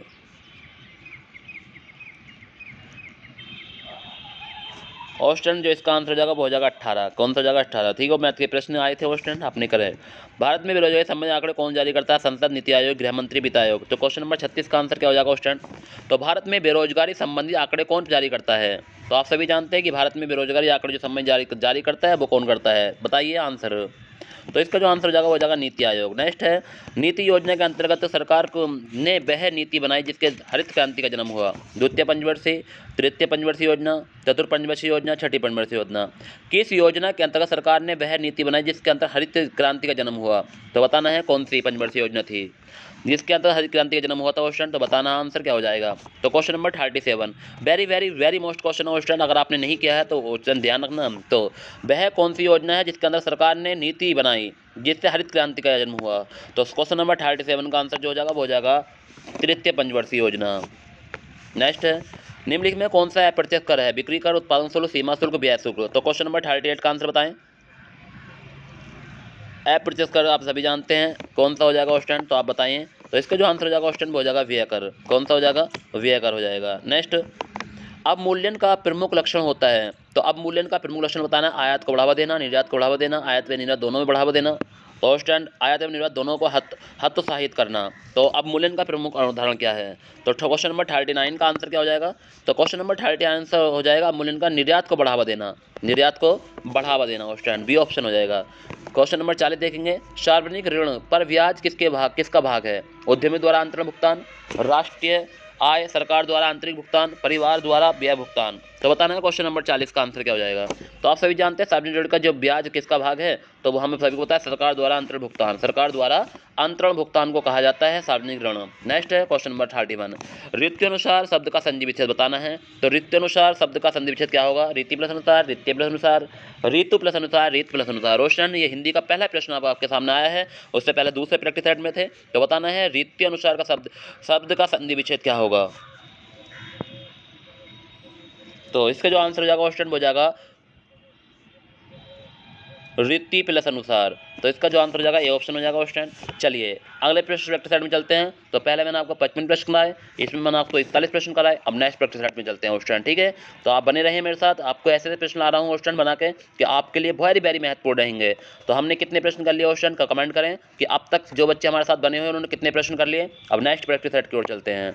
चलिए, इसने 1857 के विद्रोह को दबाने के लिए अंग्रेजों को सहायता प्रदान की, ठीक है स्टूडेंट। तो ये बताना है कि 1857 के विद्रोह को दबाने के लिए अंग्रेजों की सहायता प्रदान की थी कि नहीं की, ठीक है। बताना है दबाने के लिए अंग्रेजों को सहायता प्रदान नहीं की। ग्वालियर की सिंधिया, अवध को बेगम हजरत महल, या हैदराबाद के निजाम, भोपाल के सिकंदर बेगम। तो बताना है कि आंसर हो जाएगा क्वेश्चन नंबर पहले का। तो स्टूडेंट इसका आंसर हो जाएगा स्टूडेंट कि किसने 1857 के विद्रोह को दबाने के लिए अंग्रेजों को सहायता प्रदान नहीं की। तो उसका आंसर हो जाएगा स्टूडेंट यानी कि ऑप्शन नंबर बी। क्या हो जाएगा, ऑप्शन नंबर बी हो जाएगा, और अवध के बेगम हजरत महल, ठीक है, ऑप्शन नंबर बी। नेक्स्ट अगला प्रश्न है और स्टूडेंट अगला प्रश्न देखेंगे। अगला प्रश्न है कि मौर्य अर्थव्यवस्था मुख्य रूप से निर्भर थी। तो मौर्य अर्थव्यवस्था मुख्य रूप से निर्भर थी कृषि आधारित अर्थव्यवस्था, व्यापार आधारित अर्थव्यवस्था, उद्योग आधारित अर्थव्यवस्था, या युद्ध आधारित अर्थव्यवस्था। तो क्वेश्चन नंबर दूसरे का आंसर क्या हो जाएगा स्टूडेंट, करिए कमेंट। तो क्वेश्चन नंबर 2 का जो आंसर जाएगा वो जाएगा कृषि आधारित अर्थव्यवस्था। क्या थी, कृषि अर्थव्यवस्था निर्भर थी, ठीक है। नेक्स्ट अगला प्रश्न है मुगल शासन के दौरान एक कोतवाल की सही भूमिका क्या थी। युद्ध के लिए सेना का नेतृत्व करना, राजकोष को बनाए रखना, राजस्व एकत्रित करना, या कानून और व्यवस्था बनाए रखना। तो क्वेश्चन नंबर 3 का आंसर क्या हो जाएगा। तो क्वेश्चन नंबर जो 3 का आंसर जाएगा वो जाएगा कानून को व्यवस्था बनाए रखना, कानून और व्यवस्था को बनाए रखना, ठीक है। नेक्स्ट महात्मा गांधी भारत के विरुद्ध थे मंद औद्योगिकरण, तीव्र औद्योगिकरण, औद्योगिकरण की विशिष्ट पद्धति, औद्योगिकरण की अमेरिका पद्धति। तो महात्मा गांधी भारत के प्रति क्या थे, विरुद्ध थे, क्या थे, तो के विरुद्ध थे किसके। तो बताना है स्टूडेंट क्वेश्चन नंबर 4 का आंसर। तो क्वेश्चन नंबर 4 का जो आंसर हो जाएगा वो हो जाएगा तीव्र औद्योगिकरण, ठीक है, औद्योगिकरण, ठीक है। तो इसका आंसर हो जाएगा तीव्र औद्योगिकरण, यानी क्वेश्चन नंबर 4 का बी आंसर हो जाएगा। नेक्स्ट अगला प्रश्न देखेंगे। सिंधु सभ्यता में इनमें से किस स्थलों की जलाशयों के साक्ष्य मिले। तो सिंधु सभ्यता में इनमें से किस स्थलों में जलाशयों के साक्ष्य मिले थे। कालीबंगा, धोलावीरा, कोटी दीजी और लोथल। तो क्वेश्चन नंबर 5 का आंसर बताएंगे। तो सिंधु सभ्यता में इनमें से किस स्थान के जलाशय का साक्ष्य मिले। तो क्वेश्चन नंबर 5 का जो आंसर हो जाएगा वो हो जाएगा धोलावीरा, बी आंसर। क्या हो जाएगा, धोलावीरा। नेक्स्ट है वैशाली में द्वितीय संगीति द्वारा संचालित की गई थी मुंडा, कालाशोक, सुंधिया, अनिरुद्ध। तो बताना है ऑप्शन क्या आंसर हो जाएगा क्वेश्चन नंबर 6 का। तो क्वेश्चन नंबर 6 का जो आंसर हो जाएगा क्वेश्चन वो हो जाएगा वी आंसर। क्या हो जाएगा, कालाशोक। क्या मैं कालाशोक, ठीक है स्टूडेंट। आप कमेंट करते रहें आप भी, और अपने दोस्तों को जोड़ें स्टूडेंट, क्योंकि आज मैं इसके बाद हिंदी का सेपरेट सेट लगवाऊंगा आपको, बिल्कुल सेपरेट, जिसमें कि 40 प्रश्न होंगे, आप लोग अच्छे से करेंगे। हिंदी का इसके साथ इसके बाद हिंदी का प्रैक्टिस सेट आएगा स्टूडेंट, जिसमें कि आपके 40 प्रश्न होंगे, बिल्कुल सेपरेट होगा, ठीक है। नेक्स्ट आगे बनते बने रहे मेरे साथ। अगला है कि प्रसिद्ध हस्ती और उनसे संबंधित संगठन का सही संयोजन चुने। हिंदुस्तान सोशलिस्ट रिपब्लिकन एसोसिएशन, एनिवेशन, सत्य शोध समाज, ज्योतिबा फुले, ठीक है स्टूडेंट। नेक्स्ट आगे देखेंगे थियोसॉफिकल सोसाइटी, सरोजिनी नायडू, पूना सार्वजनिक सभा, सुभाष चंद्र बोस। तो क्वेश्चन नंबर 7 का जो आंसर हो जाएगा क्या हो जाएगा स्टूडेंट। तो आपने चारों ऑप्शन से देखे तो ऑप्शन नंबर क्या हो, क्वेश्चन नंबर 7 का जो आंसर हो जाएगा स्टूडेंट वो हो जाएगा बी आंसर। क्या हो जाएगा, बी, यानी कि सत्य शोध समाज, ज्योतिबा फुले, ठीक है। तो यह प्रसिद्ध हस्ती और उनके संबंधित संगठन, ठीक है, तो ध्यान रखना स्टूडेंट। नेक्स्ट अगला प्रश्न देखेंगे क्वेश्चन नंबर 8 की ओर चलते हैं स्टूडेंट। तो भारत में सांप्रदायिक निर्वाचन का जनक किसे कहा जाता है। तो भारत में सांप्रदायिक निर्वाचन का जनक किसे कहा जाता है। लॉर्ड कर्जन, लॉर्ड मार्ले, लॉर्ड मिंटो, लॉर्ड हार्डिंग। तो बताना है क्वेश्चन नंबर 8। तो क्वेश्चन नंबर 8 का आंसर क्या हो जाएगा क्वेश्चन, कमेंट करें आप भी। तो इसका जो आंसर जाएगा हो जाएगा लॉर्ड मिंटो। क्या हो जाएगा, लॉर्ड मिंटो, कि भारत में सांप्रदायिक निर्वाचन का जनक किसे माना जाता है, लॉर्ड मिंटो को माना जाता है। Next question number 9, India divided पुस्तक के लेखक कौन है। तो इसका आंसर सही बच्चे बताएंगे। इंडिया डिवाइडेड पुस्तक के लेखक कौन है। डॉक्टर राजेंद्र प्रसाद, अब्दुल कलाम आज़ाद, इंदिरा गांधी, जवाहरलाल नेहरू। तो बताना है इंडिया डिवाइडेड पुस्तक के लेखक कौन है। तो इंडिया डिवाइडेड पुस्तक के जो लेखक हैं स्टूडेंट वो कौन है, और आप सभी जानते हैं डॉक्टर राजेंद्र प्रसाद हैं। इंडिया डिवाइडेड पुस्तक के लेखक doctor Rajendra Prasad. Next question number 10, इनमें से किसके द्वारा दिल्ली सल्तनत में एकता प्रणाली को संस्थागत रूप से लागू किया गया। तो इनमें से यानी जो ऑप्शन आपको दिए गए हैं उनमें से दिल्ली सल्तनत में एकता प्रणाली को संस्थागत रूप से लागू किया गया था इल्तुतमिश, गयासुद्दीन बलबन, कुतुबुद्दीन ऐबक, आराम शाह। तो बताना है क्या आंसर हो जाएगा क्वेश्चन नंबर 10 का। तो क्वेश्चन नंबर 10 का जो आंसर हो जाएगा स्टूडेंट वो हो जाएगा इल्तुतमिश। क्या हो जाएगा, इल्तुतमिश हो जाएगा। नेक्स्ट क्वेश्चन नंबर 12 की ओर चलते हैं, और क्वेश्चन नंबर 12 क्या कह रहा है स्टूडेंट, तो देखेंगे क्वेश्चन नंबर 12।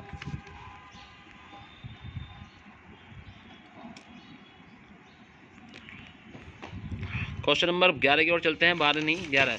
क्वेश्चन नंबर 11 है कि विश्व में कितने प्रमुख टाइम जोन में विभाजित है, यानी विश्व को कितने प्रमुख टाइम जोनों में विभाजित किया गया है। तो 12, 30, 24 या इनमें से कोई नहीं।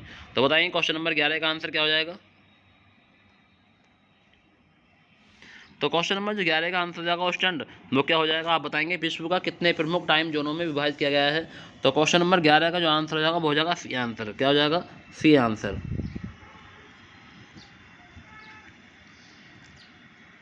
नेक्स्ट आगे देखेंगे, भारत की मानक यामोत्तर रेखा है। तो भारत की मानक यामोत्तर रेखा है स्टूडेंट, ये क्वेश्चन दोबारा आ गया है, तो आप लोग अच्छे से बता सकते हैं इसका आंसर। बताइए क्या हो जाएगा क्वेश्चन नंबर 12 का आंसर। तो क्वेश्चन नंबर 12 का आंसर हो जाएगा 82 डिग्री 30 पूर्वी देशांतर। नेक्स्ट, अरावली पर्वत श्रेणी में सबसे ऊंचा शिखर कौन सा है। तो अरावली पर्वत श्रेणी में सबसे ऊंचा शिखर कौन सा है, डोंडावेंटा, पंचमढ़ी, गुरु शिखर, अन्नामुनाई। तो बताना है अरावली पर्वत में सबसे ऊंचा शिखर कौन सा है। तो आप सभी जानते हैं ऑप्शन नंबर क्या हो जाएगा, बताइए कमेंट में। तो इसका जो आंसर हो जाएगा ऑप्शन हो जाएगा गुरु शिखर। क्या हो जाएगा, गुरु शिखर। उस जंगल का नाम बताइए जिसे पृथ्वी ग्रह के फेफड़े के रूप में जानते हैं। तो उस जंगल का नाम बताइए जिसे पृथ्वी ग्रह के फेफड़े के रूप में जानते हैं। तो स्टूडेंट देखते हैं कौन से हैं ऑप्शन। तो पहला ऑप्शन है टेंगा वन, दूसरा है टुंड्रा वन, तीसरा है अमेजन वर्षा वन, या उत्तरी पूर्वी भारत के वन। तो बताना है क्वेश्चन नंबर 14 का आंसर क्या हो जाएगा। तो आप सभी जानते हैं तो अमेजन वर्षा वन, ठीक है, ऑप्शन नंबर सी।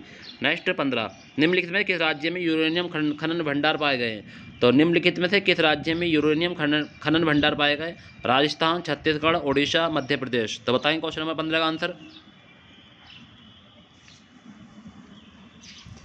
तो क्वेश्चन नंबर 15 का जो आंसर हो जाएगा क्वेश्चन हो जाएगा राजस्थान। क्या हो जाएगा, राजस्थान। नेक्स्ट है, भारत में नई आर्थिक नीति कब अपनाई गई। भारत में नई आर्थिक नीति कब अपनाई गई। पहला ऑप्शन है 1989, 1991, 1990, 1992। तो क्वेश्चन नंबर 16 का आंसर बताएं क्या हो जाएगा। तो क्वेश्चन नंबर 16 का जो आंसर हो जाएगा क्वेश्चन हो जाएगा 1991, ठीक है। Next, planned economy for India के लेखक कौन है। तो प्लान्ड इकोनॉमी फॉर इंडिया के लेखक कौन है, एम विश्वेश्वरैया, श्रीमन नारायण, के मुंशी, एम राज। तो बताना है प्लान्ड इकोनॉमी के फॉर इंडिया के लेखक कौन है। तो क्वेश्चन नंबर 17 का जो आंसर हो जाएगा वो हो जाएगा एम विश्वेश्वरैया। और स्टूडेंट आप भी कमेंट करते रहें और पढ़ते रहें, अच्छे से बने रहें। और स्टूडेंट जाना नहीं है, कभी सोचो 1 घंटा हो गया चलो। और स्टूडेंट इसके बाद आपको मैं प्रैक्टिस सेट लगाऊंगा हिंदी का, जो वो कि आपका बहुत वेरी मोस्ट रहेगा। नेक्स्ट आगे देखेंगे, किस पंचवर्षीय योजना का उद्देश्य गरीबी उन्मूलन था। तो किस पंचवर्षीय योजना का उद्देश्य गरीबी उन्मूलन था।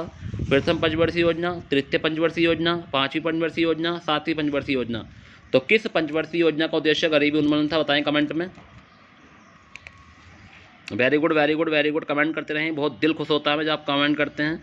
तो जो इसका आंसर हो जाएगा वो हो जाएगा 5वीं पंचवर्षीय योजना। कौन सी, 5वीं पंचवर्षीय योजना, ठीक है स्टूडेंट। नेक्स्ट अगला प्रश्न देखेंगे, भारत में जीएसटी कब लागू की गई। 2012, 2019, 2015, 2017। तो भारत में जीएसटी कब लागू की, क्वेश्चन नंबर 19 का आंसर बताएंगे। और इसका आंसर सभी को पता है कि 2017 में हुई थी। कब हुई थी, 2017 में। नेक्स्ट है, फसल बीमा योजना में कौन सही नहीं है। फसल बीमा योजनाओं में कौन सा विकल्प सही नहीं है, ये पूछा है। व्यापक फसल बीमा योजना 2015, राष्ट्रीय कृषि बीमा योजना 2019, 1990, 99, 2000, संशोधित राष्ट्रीय कृषि बीमा, ये प्रधानमंत्री फसल बीमा योजना। तो बताना है कि फसल बीमा योजना के अंतर्गत कौन सा सही नहीं है। तो क्वेश्चन नंबर जो 20 है इसके अंदर ए सही नहीं है, ठीक है, व्यापक फसल बीमा योजना, ठीक है। नेक्स्ट अगला प्रश्न है, कोई विधेयक धन विधेयक है या नहीं, इसका निर्णय कौन करता है। तो कोई विधेयक धन विधेयक है या नहीं, इसका निर्णय कौन करता है, राष्ट्रपति, लोकसभा, वित्त सचिव या वित्त मंत्री। तो तो बताना है कि कोई विधेयक लोकसभा यानी कि है नहीं है, तो कौन इसका निर्णय करता है। तो इसका आंसर हो जाएगा ऑप्शन बी आंसर, लोकसभा अध्यक्ष। कौन करता है? लोकसभा अध्यक्ष। ठीक है, ध्यान रखना है, लोकसभा अध्यक्ष इसका निर्णय करता है। ठीक है, नेक्स्ट अगला प्रश्न है, पंचायतों को संवैधानिक दर्जा प्राप्त किया गया। तो पंचायतों को संवैधानिक दर्जा प्राप्त किया गया अनुच्छेद 226 के अंतर्गत, अनुच्छेद 243 के अंतर्गत, अनुच्छेद 239 के अंतर्गत या अनुच्छेद 219 के अंतर्गत। तो पंचायतों को संवैधानिक दर्जा प्राप्त किया गया, तो ऑप्शन नंबर 22 का आंसर क्या हो जाएगा, बताइए कमेंट में। तो क्वेश्चन नंबर 22 का जो आंसर हो जाएगा वो हो जाएगा अनुच्छेद 243 के अंतर्गत। किसके? बी ऑप्शन 243 के अंदर। नेक्स्ट है, सूची फर्स्ट को सूची सेकंड से सम्मिलित कीजिए। तो इसमें भारतीय संविधान, ठीक है, ऑप्शन सूची दे रखी है, आप लोगों पहले देख लीजिए इसको। तो भारतीय संविधान भाग का भाग 9, संघ राज्य, भारत संविधान 8, भारत संविधान, ठीक है, इस तरह दे रखा है स्टूडेंट, आपको ध्यान रखना है कि कौन सा किस में आता है। यहाँ पर सूची फर्स्ट सूची थर्ड दे रखी है आपको ऑप्शन। तो क्वेश्चन नंबर 23 है, मिलान करना है ऑप्शन, तो इसके ऑप्शन ये दे रखे हैं। तो बताइए आप यहाँ पे स्क्रीनशॉट ले लीजिए पहले, ठीक है ऑप्शन सभी। क्वेश्चन और छोटा करके दिखा सकता हूँ आपको, अगर आप लोग अगर दिक्कत आए तो देखिए, ठीक है ऑप्शन, सब ने ऑप्शन देख लिए। चलिए अब इसका ऑप्शन क्या हो जाएगा, यहाँ पे मैच करिए। तो क्वेश्चन नंबर जो 24-23 का आंसर हो जाएगा वो हो जाएगा ए ऑप्शन। क्या आ जाएगा? A option. क्वेश्चन नंबर 24 की ओर चलते हैं, राज्य की नीति के निर्देशात्मक के अधीन निम्नलिखित में कौन सा एक उपबंध नहीं है। काम करने की मानवीय दशाओं का उपबंध, 6 वर्ष की कम आयु बच्चों की प्रारंभिक बाल से देखभाल का शिक्षण, भारत की सभी लोगों के सामंजस्य और सामान्य भाईचारे की प्रवृत्ति को बढ़ावा देना, या नगर पालिका कार्यपालिका से अलगाव। तो बताना है निम्नलिखित में से कौन सा एक निर्देश तत्व के अधीन निम्नलिखित में कौन सा उपबंध नहीं है, ये बताना है ऑप्शन। ठीक है, तो बताएं, 4 ऑप्शन आपके सामने हैं, आप लोग पढ़ लें। तो क्वेश्चन नंबर जो 24 का आंसर हो जाएगा वो हो जाएगा सी आंसर। क्या हो जाएगा? सी, कि भारत के सभी लोगों को सामंजस्य और सामान्य यानी कि सामूहिक भाईचारे की प्रवृत्ति से बढ़ावा देना। ठीक है, नेक्स्ट अगला प्रश्न देखेंगे क्वेश्चन। अगला प्रश्न है कि दिनेश गोस्वामी समिति का संबंध था। दिनेश गोस्वामी समिति का संबंध किससे? बैंकिंग और राष्ट्रीयकरण की समाप्ति से, निर्वाचन सुधार से, पूर्वोत्तर के उपद्रव समाप्त करने के उपाय से, चकमा समस्या से। तो क्वेश्चन नंबर 25 का जो आंसर हो जाएगा वो हो जाएगा निर्वाचन सुधारों से। किससे हो जाएगा? निर्वाचन सुधारों से, ऑप्शन नंबर बी। ठीक है क्वेश्चन, नेक्स्ट आगे चलते हैं।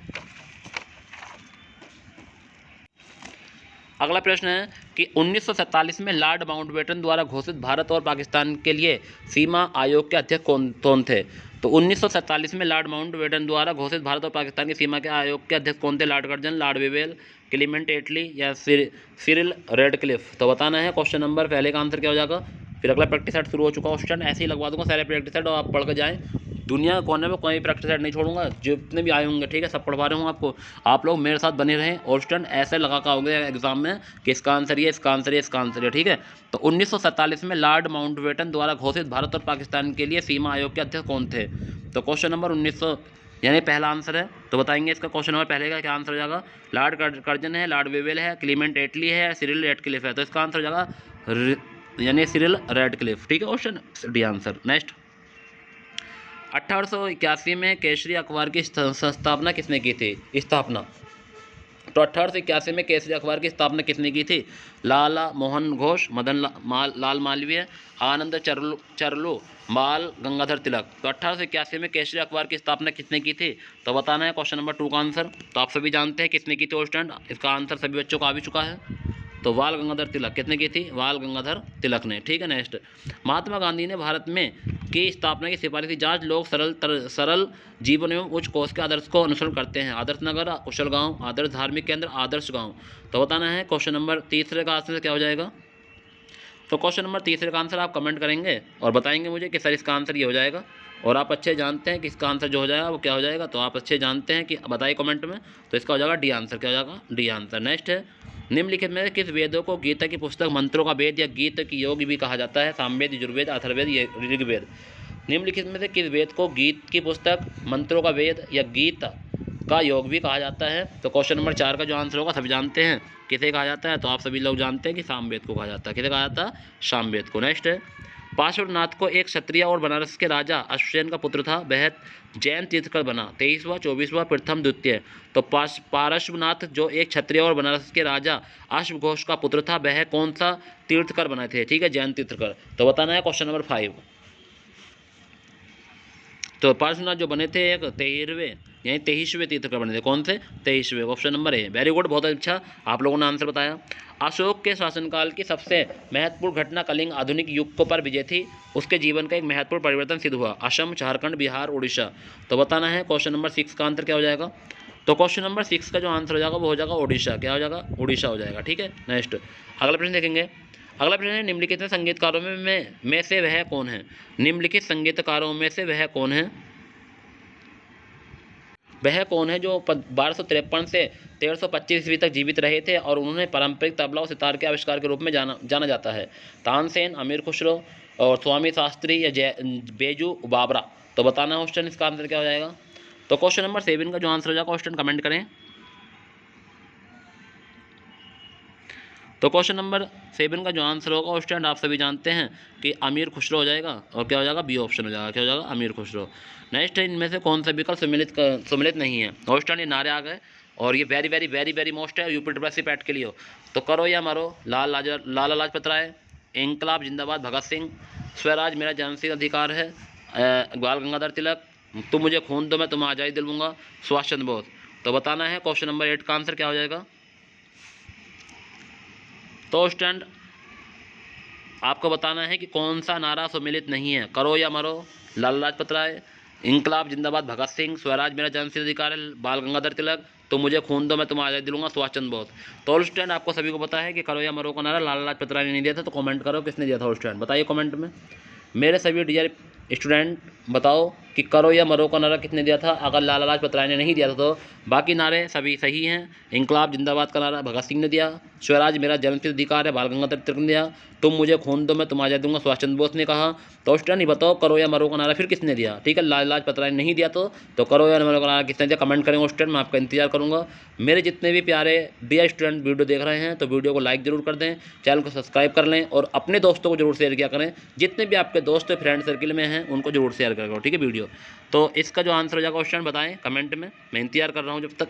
नेक्स्ट है, तख्त अकबरी नामक मंच का जहां पर अकबर का सम्राट के रूप में राज्याभिषेक किया गया था किस राज्य में स्थित है? राजस्थान, उत्तर प्रदेश, हरियाणा, पंजाब। क्वेश्चन नंबर 9 का आंसर बताएं कमेंट में। तो क्वेश्चन नंबर 9 का जो आंसर हो जाएगा क्वेश्चन सभी जानते हैं कि क्वेश्चन नंबर 9 का आंसर हो जाएगा क्या हो जाएगा क्वेश्चन सभी अच्छे जानते हैं कि क्वेश्चन नंबर 9 का आंसर हो जाएगा पंजाब। क्या हो जाएगा? पंजाब हो जाएगा। ठीक है, नेक्स्ट निम्नलिखित में कौन सा हड़प्पा स्थल शिल्प कलाओं के उत्पादन से संबंध नहीं है? बालाकोट, मांडा, चंदहुदड़ो या नागेश्वर। तो क्वेश्चन नंबर 10 का आंसर बताएंगे 10 का। तो क्वेश्चन नंबर 10 का जो आंसर हो जाएगा वो जाएगा मांडा। कौन सा हो जाएगा? B option. नेक्स्ट है क्वेश्चन नंबर 11, भारत के 4 हिल स्टेशन नीचे दिए गए हैं। भारत के 4 हिल स्टेशन नीचे दिए गए हैं, तो बताना है।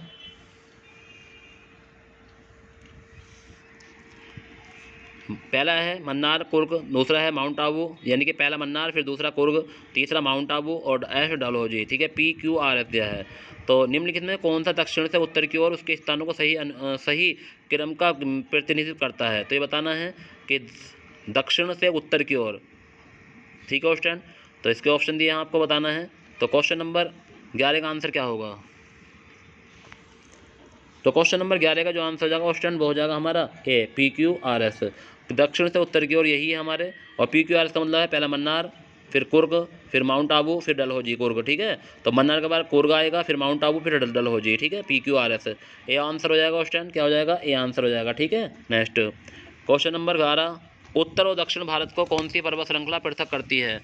तो उत्तर और दक्षिण भारत को कौन सी पर्वत श्रृंखला अलग करती है? हिमालय, पश्चिमी घाट, विंध्याचल, सतपुड़ा। तो क्वेश्चन नंबर 12 का आंसर बताएंगे।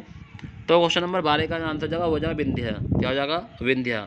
नेक्स्ट क्वेश्चन नंबर 13, निम्नलिखित में से युग्मों सही युग्म पहाड़ी दर्जों के संदर्भ में सही है? तो क्वेश्चन नंबर 13 का ऑप्शन क्वेश्चन नंबर 13 है बोमडिला हिमाचल प्रदेश, नाथुला अरुणाचल प्रदेश, सिपुलिखा उत्तराखंड और रोहतांग जम्मू कश्मीर। तो बताएंगे कौन सा सही है। तो आपको सभी को पता है कि ऑप्शन नंबर सी हो जाएगा क्वेश्चन नंबर 13 का आंसर। ठीक है, सिपुलेख उत्तराखंड। नेक्स्ट, हिमालय की निम्नलिखित चोटियों का उनकी ऊंचाई के साथ सही क्रम लगाइए। तो mount Everest 8,167, Dholavira 8,848, comment 8,991, Annapurna. ठीक है, तो बताना है कि उनकी ऊंचाई कौन से स्थान है। माउंट एवरेस्ट की कितनी होती है स्टूडेंट? तो आप लोग बताएंगे।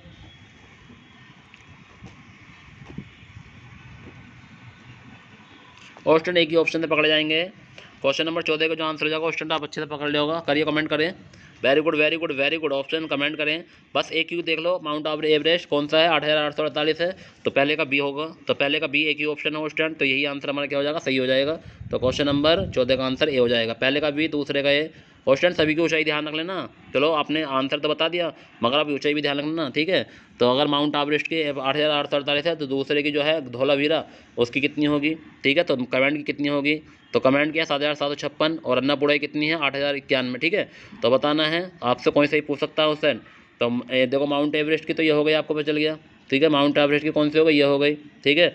अब धौलावीरा की जो हो जाएगी वो ऑप्शन कौन सी हो जाएगी, तो धौलावीरा की ये हो जाएगी, ठीक है। आप अच्छे जानते हैं, ठीक है। तो माउंट एवरेस्ट की जो हो जाएगी वो ये हो गई, ठीक है, यानी 8800, या ठीक है। और जो दूसरा है स्टूडेंट उसकी कौन सी हो जाएगी, आप अच्छे जानते हैं। तो यही चीज़ है स्टूडेंट, यही तो चीज़ है पढ़ने की। आप लोग इस तरह से मिला देना, पहला इसका ये हो जाएगा, ठीक है, कमेंट का ये हो जाएगा और इसका ये हो जाएगा, ठीक है, इस तरह से। तो ध्यान रखना। नेक्स्ट अगला क्वेश्चन देखेंगे। अगला प्रश्न क्या है कि कम से कम वर्षा की अवधि के दौरान किसी संस्थान के मौसम अवस्थाओं का विविध और औसत परिस्थिति कहाँ की जलवायु कहलाती है। तो कम से कम वर्षा की आवृत्ति के दौरान, तो स्टैंड 30, 25, 10, 20, तो बताना है क्या हो जाएगा आंसर। तो क्वेश्चन नंबर 15 का जो आंसर हो जाएगा ऑप्शन बी हो जाएगा, 30। क्या हो जाती है, 30 हो जाती है, ठीक है। नेक्स्ट क्वेश्चन नंबर 16 देखेंगे। निम्नलिखित में से किसने सबसे पहले दर्ज किया था कि उच्च घाटे की स्थिति लोग धन की आर्थिक बचत करते हैं। आत्मसेन, Esther Duflo, David Ricardo, Adam Smith. तो निम्नलिखित कितने उच्च घाटे की स्थिति लोग धन की अधिक बचत करते हैं। क्वेश्चन नंबर 16 का आंसर बताइए। तो क्वेश्चन नंबर जो 16 का आंसर हो जाएगा ऑप्शन हो जाएगा डेविड रिकॉर्डो, तो ऑप्शन नंबर सी, ठीक है। नेक्स्ट क्वेश्चन नंबर 17 है गिनी गुणांक का प्रयोग किसके लिए किया जाता है। समान आयतन के मापने के लिए, आय समानता को मापने के लिए, आय वितरण को मापने के लिए, या लाभ हानि के मापने के लिए। तो गिनी गुणांक का प्रयोग किसके लिए किया जाता है, क्वेश्चन नंबर 17 का आंसर बताएं। तो क्वेश्चन नंबर 17 का जो आंसर हो जाएगा वो हो जाएगा आय समानता को मापने के लिए, ठीक है उस टाइम। नेक्स्ट लास्ट प्रश्न है इस सेट का कि भारत में हरित क्रांति के जनक नॉर्मन बोरलॉग किस देश से हैं।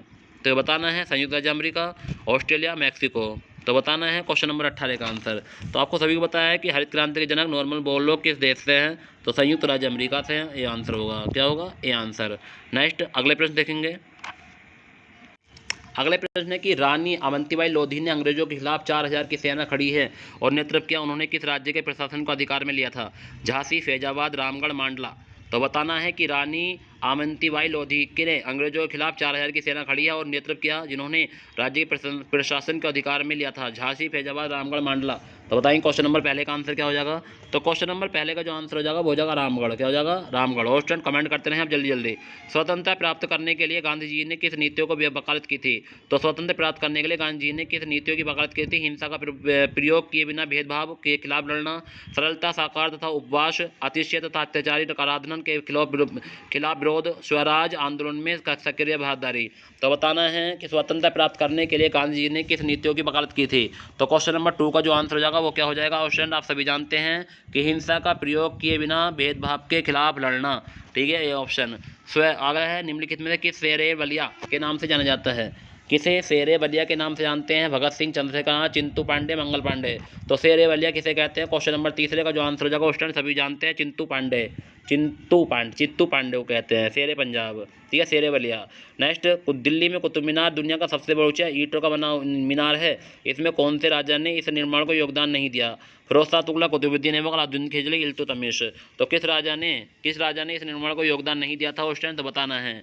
तो क्वेश्चन नंबर हमारा जो चौथा है उसका आंसर क्या हो जाएगा। तो क्वेश्चन नंबर 4 का जो आंसर हो जाएगा वो हो जाएगा हमारा सी आंसर अलाउद्दीन खिलजी। किसने नहीं दिया था, अलाउद्दीन खिलजी ने नहीं दिया था, ठीक है। नेक्स्ट अगला प्रश्न ध्यान रखेंगे। अगला प्रश्न है कि ब्रिटिश संसद के अधिनियम के अंतर्गत प्रांतों को जिम्मेदार सरकार का प्रावधान किया गया था। तो बताना है ब्रिटिश संसद के किस अधिनियम के अंतर्गत प्रांतों में जिम्मेदार सरकार का प्रावधान किया गया था। 35, 1909, 1919, 1892। तो क्वेश्चन इसका आंसर सभी लोग जानते हैं। क्वेश्चन नंबर 5 का आंसर क्या हो जाएगा। तो 1935। क्या हो जाएगा, 1935, ठीक है, ये ऑप्शन। नेक्स्ट क्वेश्चन नंबर 6 देखेंगे। निम्नलिखित में से किस उपनिषद वसुंधैव कुटुंबकम शब्द का उल्लेख किया गया? महाउपनिषद, छांदोग्य उपनिषद, बृहदारण्यक उपनिषद या केनोपनिषद? तो बताना है स्टूडेंट इसका आंसर क्या हो जाएगा। तो क्वेश्चन नंबर हमारा इसका आंसर क्या हो जाएगा, क्वेश्चन नंबर 6 का जो आंसर होगा वो क्या होगा, तो आप सभी जानते हैं महाउपनिषद। क्या है? महाउपनिषद, ये आंसर। क्वेश्चन नंबर 7 माना जाता है कि गौतम सिद्धार्थ ने अंतिम ज्ञान प्राप्ति के लिए बोधगया जाने से पहले 6 साल तक स्थान पर शुद्ध चित्त का ध्यान किया। इत्तखोरी, प्रतियोगबोधि या राजगीर या कपिलवस्तु? तो क्वेश्चन नंबर 7 का आंसर बताएं। क्वेश्चन नंबर 7 का आंसर क्या होगा, तो क्वेश्चन नंबर 7 का आंसर होगा प्रयागबोधि, बी आंसर। नेक्स्ट है चीनी यात्री इल्तिश, ठीक है, इल्तिश में 3 वर्ष ठहरकर संस्कृत लिखा था। ताम्रलिपि में नालंदा, पाटलिपुत्र, बोधगया। क्वेश्चन नंबर 8 का आंसर बताएं। क्वेश्चन नंबर 8 का जो आंसर हो जाएगा वो हो जाएगा ताम्रलिपित, ठीक है स्टूडेंट, ए आंसर। भारत में वंदे मातरम नामक पत्रिका के संस्थापक किसने की थी? संस्थापना किसने की थी?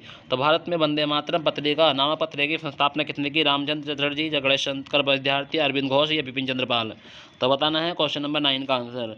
तो क्वेश्चन नंबर 9 का जो आंसर हो जाएगा आप सभी जानते हैं, अरविंद घोष। कितने की थी? Arvind Ghosh. Next question number 10 देखेंगे। क्वेश्चन नंबर 10 क्या कह रहा है कि निम्नलिखित में कौन सा विकल्प मुगल शासक एवं उनके शासनकाल के दौरान भारत आने वाले विदेशी यात्री के आधार पर सही तौर पर सम्मिलित है? देखा क्वेश्चन कैसे पढ़ते हैं।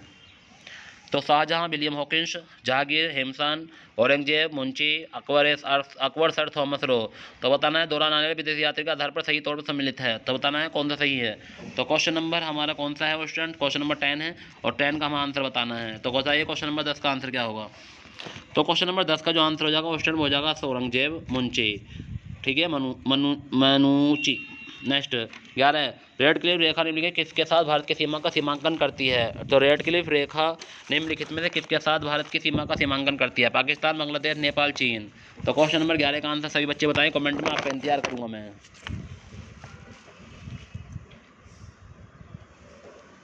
तो क्वेश्चन नंबर 11 का जो आंसर हो जाएगा स्टूडेंट आपने सभी ने कर लिया होगा, अब तो भाई बढ़िया है, पाकिस्तान, ठीक है, ये ऑप्शन। नेक्स्ट क्वेश्चन नंबर 12 देखेंगे। केन नदी मध्य भारत के बुंदेलखंड क्षेत्र की प्रमुख नदियों में से एक है जो दो राज्य मध्य प्रदेश और से होकर वो बहती है? गुजरात, महाराष्ट्र, उत्तर प्रदेश, केरल? तो बताएंगे क्वेश्चन नंबर नेक्स्ट का आंसर क्या हो जाएगा। तो क्वेश्चन नंबर जो हमारा है 12 का आंसर बताएंगे क्या हो जाएगा। तो क्वेश्चन नंबर 12 का जो आंसर होगा स्टूडेंट आप सभी जानते हैं, उत्तर प्रदेश। क्या हो जाएगा? उत्तर प्रदेश, ठीक है, राज्य मध्य प्रदेश और उत्तर प्रदेश से होकर बहती है। उष्ण कटिबंधीय सदाबहार वनों में से संबंधित में कौन सा विशेषता नहीं है? इन वनों का पेड़ की ऊंचाई 60 मीटर या इससे अधिक होती है। इन वनों की वर्षा में लगभग 100 सेंटीमीटर वर्षा होती है। इन वन अच्छी तरह से स्वीकृत होते हैं या ये उष्ण और आर्द्र क्षेत्र में पाए जाते हैं? एक बार क्वेश्चन पढ़ लीजिए। उष्ण कटिबंधीय सदाबहार वनों की सब निम्न में कौन सी विशेषता नहीं है? तो क्वेश्चन नंबर 13 का जो आंसर हो जाएगा स्टूडेंट वो बी हो जाएगा। इन वर्षों में लगभग 100 सेंटीमीटर वर्षा होती है, ऐसा नहीं है। नेक्स्ट क्वेश्चन नंबर 14 निम्न में से किस नाम से लघु हिमालय शिवालिक के बीच स्थित घाटियाँ जाना जाता है? दून, मर्ग, वेट, तराइन? तो बताना है क्वेश्चन नंबर 14 का आंसर। निम्न में से किस नाम से लघु हिमालय शिवालिक के बीच स्थित घाटियों को जाना जाता है? तो क्वेश्चन नंबर 14 का जो आंसर हो जाएगा स्टूडेंट बताएं आंसर। क्वेश्चन नंबर 14 का आंसर हो जाएगा ये आंसर दून, ठीक है। नेक्स्ट 2011 की जनगणना के अनुसार निम्नलिखित किस राज्य की महिला लिंग अनुपात सबसे कम है? उत्तर प्रदेश, सिक्किम, पंजाब, हरियाणा? तो महिला का लिंग अनुपात सबसे कम है, किस राज्य का है बताना है ऑप्शन। तो क्वेश्चन नंबर 15 का जो आंसर हो जाएगा वो हो जाएगा हरियाणा। क्या हो जाएगा? Haryana, D answer. Next reserve bank के नोट निगमन विभाग के पास हर समय कम से कम कितनी मूल्य का स्वर्ण कोष में रहना चाहिए? 85 करोड़ रुपये, 11 करोड़, 115 करोड़, 200 करोड़ या उसमें कोई नहीं? तो बताना है क्वेश्चन नंबर 16 का आंसर। तो क्वेश्चन नंबर 16 का जो आंसर हो जाएगा वो हो जाएगा बी आंसर, और बी आंसर है 115 करोड़ रुपए, ठीक है। नेक्स्ट और लास्ट प्रश्न है क्वेश्चन जीएस का, अब हिंदी शुरू होगी दमदार। निम्न में कौन सा भारत के सरकारी कृषि के विचार का समर्थन किया था? तो बताना है किसने समर्थन किया था। तो सहकारी कृषि के विचार का समर्थक नहीं था। अच्छा, भारत में सहकारी कृषि के विचार का समर्थक नहीं था, तो बताना है कौन नहीं था ऑप्शन। तो यह हो गया हमारा ऑप्शन नंबर सी, चौधरी चरण सिंह। तो ये थे हमारे महत्वपूर्ण जीएस के प्रश्न जो आज की वीडियो में हमने आपको प्रोवाइड कराए और स्टूडेंट। तो आप लोग अगर मेरे साथ बने हुए तो आपको सारे प्रश्न याद रहेंगे और आप ज़िंदगी में इन प्रश्नों को गलत नहीं कर सकते अगर आप मेरे साथ बने थे। एक बार पेपर से पहले देख लेना। अब हमारी हिंदी का महत्वपूर्ण प्रैक्टिस सेट शुरू होगा स्टूडेंट, आप बने रहे मेरे साथ और देखिए आज की हिंदी का जलवा कैसे करते हैं हम, क्योंकि हिंदी में तो आप लोगों का जलवा है, एक भी प्रश्न गलत नहीं जाएगा आप लोगों का। अब हम हिंदी का प्रैक्टिस सेट शुरू करने जा रहे हैं स्टूडेंट। ऑल स्टूडेंट अब हम हिंदी के प्रश्न करेंगे। और हिंदी के ऐसे प्रश्न जो आप देखते ही आंसर बताएंगे। तो और स्टूडेंट बने रहें मेरे साथ हिंदी के इस प्रैक्टिस सेट में, क्योंकि आप लोगों को अब हिंदी का प्रैक्टिस सेट लगाना है। जो बच्चे उत्तर प्रदेश पुलिस की तैयारी कर रहे हैं वो मेरे साथ बने रहें, क्योंकि उनको मैं हिंदी के प्रश्न कराता हूं। और स्टूडेंट जो स्टूडेंट यूपी ट्रिपल पैट की तैयारी कर रहे हैं तो वो भी बने रहें, क्योंकि उनको भी 5 नंबर की ग्रामर आनी है और 2 गद्यांश आने हैं, तो गद्यांश के प्रश्न भी रखूंगा मैं आज। और स्टूडेंट आप अच्छे से पढ़ते रहें और आगे चलते रहें, क्योंकि आपको पता है कि सर अगर हम पढ़ाई नहीं करेंगे तो हमारी दिक्कत आ जाएगी।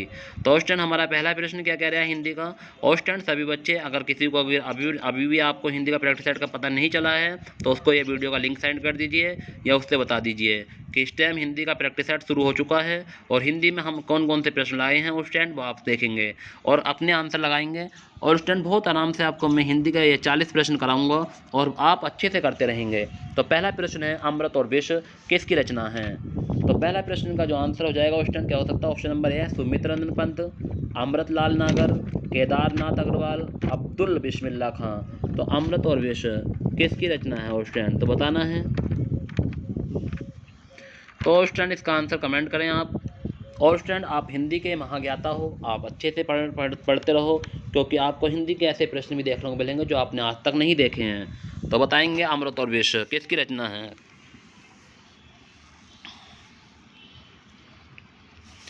Very good very good very good. तो आंसर हो जाएगा अमृतलाल नागर। किसकी है, अमृतलाल नागर।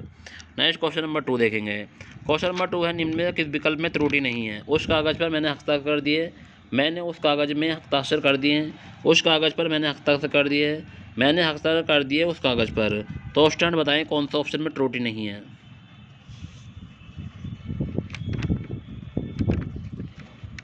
तो क्वेश्चन नंबर 2 का आंसर हो जाएगा कि उस कागज़ पर मैंने हस्ताक्षर कर दिए। तो ऑप्शन नंबर बी ए हो जाएगा उस टाइम, ठीक है, इसमें त्रुटि नहीं है, उस कागज़ पर मैंने हस्ताक्षर कर दिए। नेक्स्ट, क्योंकि आपको पता है जो वाक्य सही से लगन क्रम है वही तो आना चाहिए पहले। 3 बेर खाती थी वो 3 बेर खाती थी, आप रट गए होंगे क्वेश्चन को। श्लेष है, यमक है, रूपक है, उत्प्रेक्षा है। तो बताएंगे क्वेश्चन नंबर 3 का आंसर। तो क्वेश्चन नंबर 3 का आंसर क्या हो जाएगा क्वेश्चन, आप सभी अच्छे जानते हैं कि इसमें कौन सा अलंकार हो स्टूडेंट। तो बता देंगे कि 3 बेर खाती थी, बेर खाने के मतलब है कि शाम दोपहर शाम को खाती थी, ठीक है, 3 बार में। नेक्स्ट है, खराद पर चढ़ना।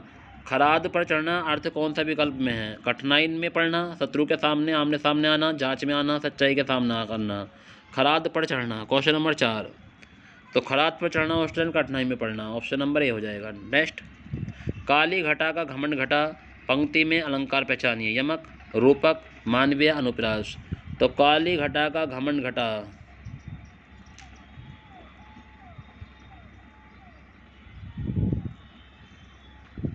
तो बताइए और स्टैंड क्या हो जाएगा। तो घटा यानी कि घटा घटा आया है, अलग अलग मंत्र है, यमक अलंकार, ठीक है। नेक्स्ट, शब्द बाग दिखाना, इस मुहावरे का सही अर्थ क्या होगा। हिम्मत बांधना, झूठे वायदे करना, या हरे भरे उद्योगों को शेयर करना, धोखा देना। शब्द बाग दिखाना क्वेश्चन नंबर 6 का आंसर। तो झूठे वायदे करना ऑप्शन नंबर बी हो जाएगा। आप भी कमेंट करते रहें, उस टाइम मैं आपके कमेंट सबके देख रहा हूँ, आप लोग अच्छे से कमेंट करें। नेक्स्ट क्वेश्चन नंबर 7, निम्नलिखित में से कौन सा विकल्प उम्मीद का विलोम शब्द होगा। अमनति, मायूसी, आशा, असंतोष। क्वेश्चन नंबर 7, तो उम्मीद का जो विलोम हो जाएगा उस टाइम कमेंट करें आप। Very good very good very good very good very good. और उस टाइम मायूसी हो जाएगा, क्या हो जाएगा, मायूसी। नेक्स्ट, लोकायतन कृति के लिए सोवियत लैंड नेहरू पुरस्कार किसे दिया गया। तो लोकायत कृति के लिए सोवियत लैंड नेहरू पुरस्कार किसे दिया गया। क्वेश्चन नंबर 8 का आंसर बताएंगे।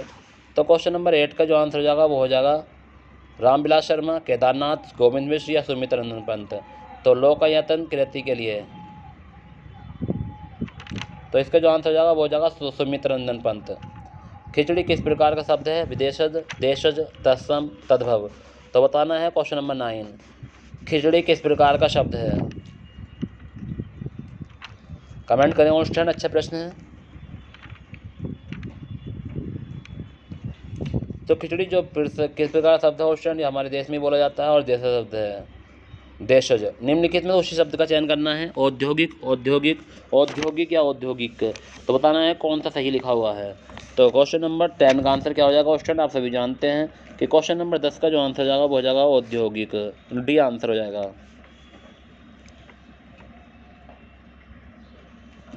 क्वेश्चन नंबर 12 देखेंगे, 11 देखेंगे।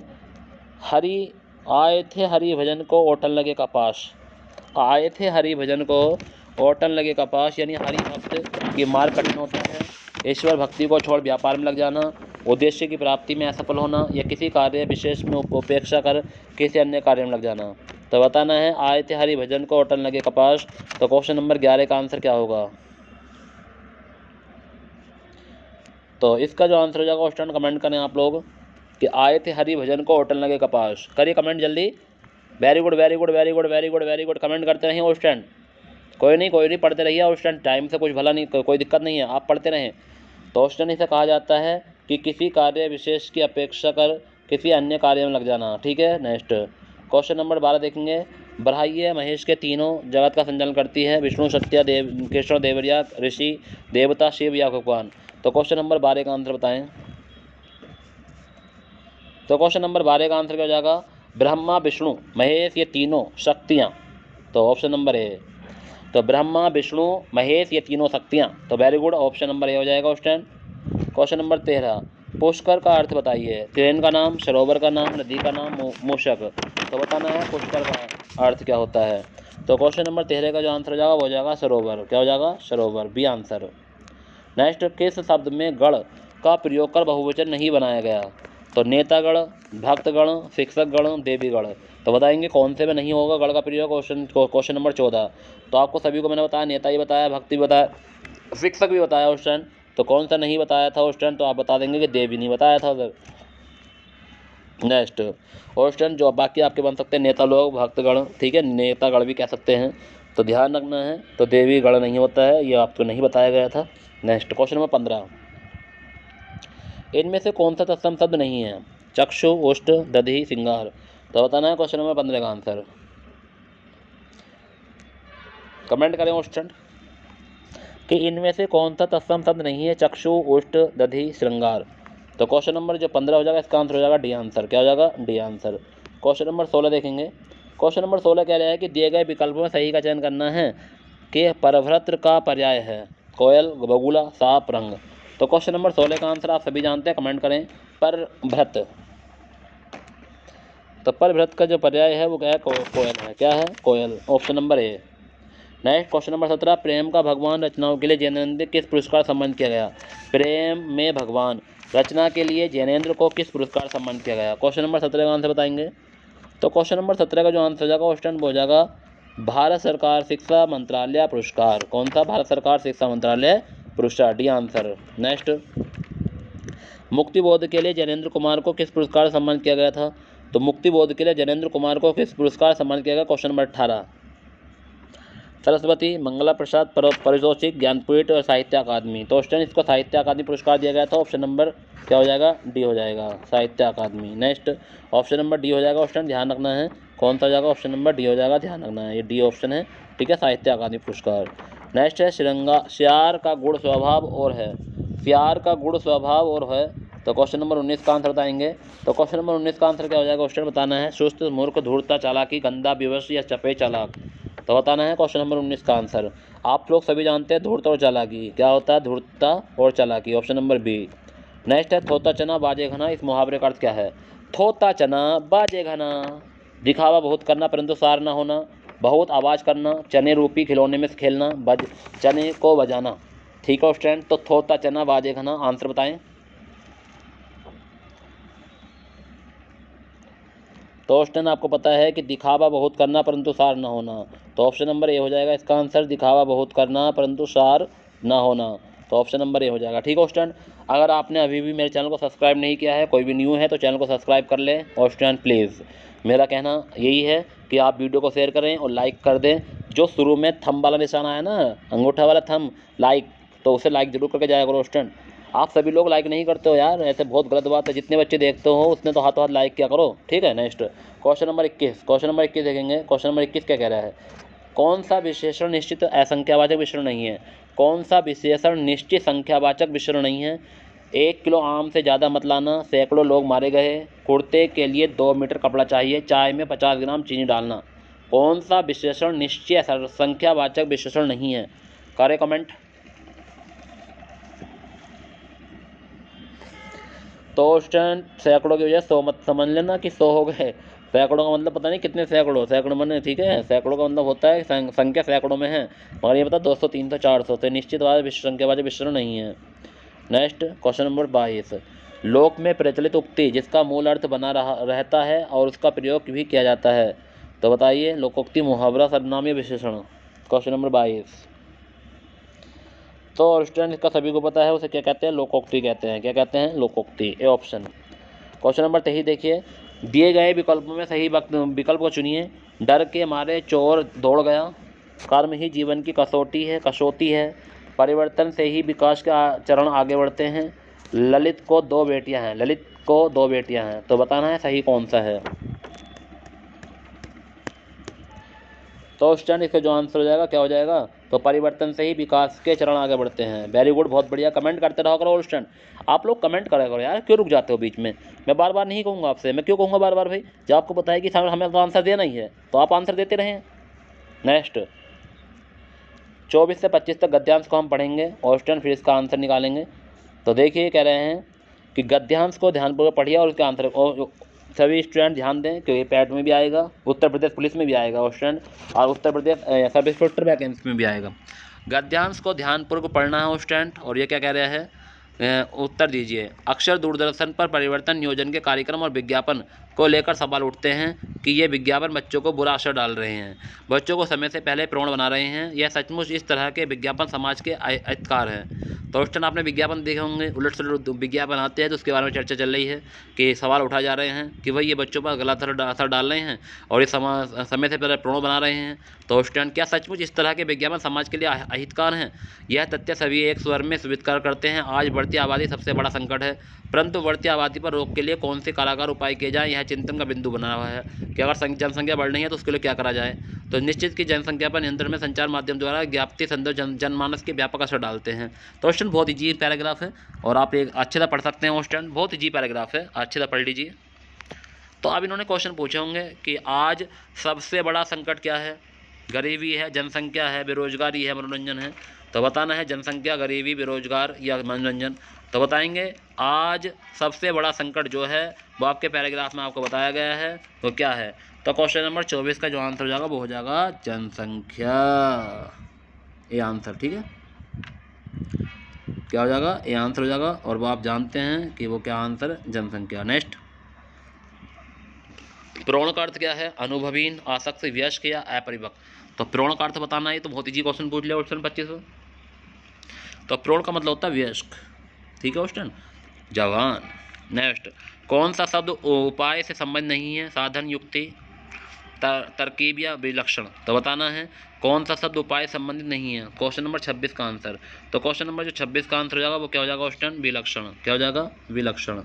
नेक्स्ट, पीपरपात सरिसमंडोला, पीपरपात उपमा अलंकार का कौन सा अंग है? तो पीपरपात सरिसमंडोला, तो बताना है पीपरपात उपमा अलंकार का कौन सा अंग है? सदर धर्म, उपमेय, वाचक शब्द, उपमान। क्वेश्चन नंबर 27 का आंसर आप सभी जानते हो, उपमान। क्या है? उपमान, जहाँ उपमेय में उपमान का बेहतर दाव किया जाए। ठीक है, जिंदगी नामा के लेखक कौन है? क्वेश्चन आप सभी जानते हैं, जिंदगी नामा। तो जिंदगी नामा के जो लेखक हैं वो कौन है? क्वेश्चन नंबर 28 का है कृष्ण शोभती। जिंदगी नामा के लेखक कौन है? तो कृष्ण शोभती हैं। ठीक है, ऑप्शन नंबर ए लगा देंगे, कृष्ण शोभती। जिंदगी नामा कृष्ण शोभती के नाम है। हिंदी वर्तन के आधार पर सही वाक्य का चयन करना है। तुम इसका दाम देते जाओ, तुम इसके दाम देते जाओ, तुम इसका दाम देते जाओ, तुम इसके दाम देते जाओ। ऑप्शन सब सेम लग रहे हैं, आपको ध्यान रखना है इसका, इसके, इसका, ये दो बातें ध्यान रखना है। तुम इसका दाम देते जाओ, फिर है तुम इसके दाम देते, दो मात्रा है, देते जाओ, फिर है तुम इसका दाम देते जाओ, फिर है तुम इसके दाम देते जाओ। तो ऑल स्टूडेंट आपको इसमें कहाँ पे एरर नज़र आ रही है? आप लोग वही बताएंगे कि इसमें कौन सा सही वाक्य है, उसका चयन आपको करना है। तो आप क्या कह सकते हैं इस वाक्य के बारे में? तो क्वेश्चन नंबर 29 का आंसर क्या हो जाएगा स्टूडेंट, बताए कमेंट में। तो क्वेश्चन नंबर 29 का आंसर आप कहेंगे तुम इसके दाम देते जाओ, ऑप्शन नंबर डी हो जाएगा सर। नेक्स्ट, मैंने आम ले लिए हैं, का बहुवचन क्या होगा? मैंने आम ले लिए, मैंने आम लिए हैं, हमने आम ले लिए हैं, हमने आम ले लिए हैं। तो बताना ऑप्शन कौन सा हो जाएगा? ऑप्शन ऑप्शन को विशेष ध्यान रखें, कभी ये कहो कि सी और डी सेम है, क्योंकि है पे बिंदी लग रही है, इस वाले है पे बिंदी नहीं है, तो ध्यान रखना। क्योंकि डी वाले ऑप्शन में है पे लास्ट में क्या है, बिंदी है, और इस वाले सी पे बिंदी नहीं है, तो ये बहुवचन की पहचान होती है। ऑप्शन आप ध्यान रखें। क्वेश्चन नंबर 30 का जो आंसर हो जाएगा क्या हो जाएगा? मैंने आम ले लिए हैं, मैंने आम लिए हैं, हमने आम ले लिए, हमने आम ले लिए हैं। तो बताना क्वेश्चन नंबर 30 का आंसर मैंने आम ले लिए हैं। तो मैंने आम ले लिए हैं, या मैंने आम ले लिया है, आम ले लिया नहीं, ले लिए हैं, तो बहुवचन हो जाएगा मैंने आम ले लिए हैं, ऑप्शन नंबर ए। ठीक है, नेक्स्ट इसमें कहा है कि शुद्ध वाक्य का चयन करना है। फिर तो 3 नगर का नाम बताइए, 3 नगरों का नाम बताइए, 3 नगरों का नाम बताइए, 3 नगर के नाम बताइए। क्वेश्चन नंबर 31 का आंसर क्या हो जाएगा? क्वेश्चन आप इजी क्वेश्चन है, 3 नगरों के नाम बताइए, 3 नगरों के नाम बताइए, ऑप्शन नंबर सी। तो ऑप्शन नंबर सी हो जाएगा क्वेश्चन कि 3 नगरों के नाम बताने हैं। क्वेश्चन नंबर किसका? 31 का answer option number C. Next, मिलजुल मन किसकी रचना है? तो मिलजुल मन मृदुल गग्र, चित्रा मुर्दुगल, ममता कालिया या नाशिरा शर्मा। तो मिलजुल मन किसकी रचना है? क्वेश्चन नंबर 32 का आंसर बताएं। तो क्वेश्चन नंबर 32 का आंसर हो जाएगा मिलजुल मर्ग जो है मन है वो है मृदुल गर्ग की। किसकी है? मृदुल्ला गर्ग। ठीक है। परीक्षा में कठिन प्रश्नों को देखकर मेरी अकल चकराने लगी, इस मुहावरे का अर्थ क्या है? तो अनदेखा करना, शर्मिंदा होना, गुस्सा भराना या कुछ समझ में ना आना। तो परीक्षा में कठिन प्रश्नों को देखकर मेरी अकल चकराने लगी। ठीक है क्वेश्चन, क्वेश्चन नंबर 33 का आंसर बताना है। तो क्वेश्चन नंबर 33 का आंसर हो जाएगा कुछ समझ में ना आना, कुछ समझ में ना आना क्वेश्चन। तो इसका आंसर हो जाएगा डी आंसर, कुछ समझ में ना आना। ठीक है क्वेश्चन। नेक्स्ट, तो परीक्षा में कठिन प्रश्न देखकर मेरी अकल चकराने लगी, कुछ समझ में नहीं आ रहा था। ठीक है, क्या करूँ? दिए गए विकल्प में कौन सा विकल्प अंगना शब्द का समानार्थी शब्द है? तो अंगना शब्द का समानार्थी बताना है, क्वेश्चन नंबर 34 का आंसर। तो क्वेश्चन नंबर 34 का आंसर का अंगना का हो जाएगा आंगन, आंगन। ठीक है, डी ए ऑप्शन। नेक्स्ट, स्त्रीलिंग शब्द होते हैं देशों के नाम, पर्वतों के नाम, वृक्षों के नाम, नक्षत्रों के नाम। ये चीज़ें मैंने आपको पढ़ा रखी है। उस टाइम कमेंट करें, बताएं कि क्वेश्चन नंबर 35 का आंसर क्या हो जाएगा? स्त्रीलिंग शब्द होते हैं।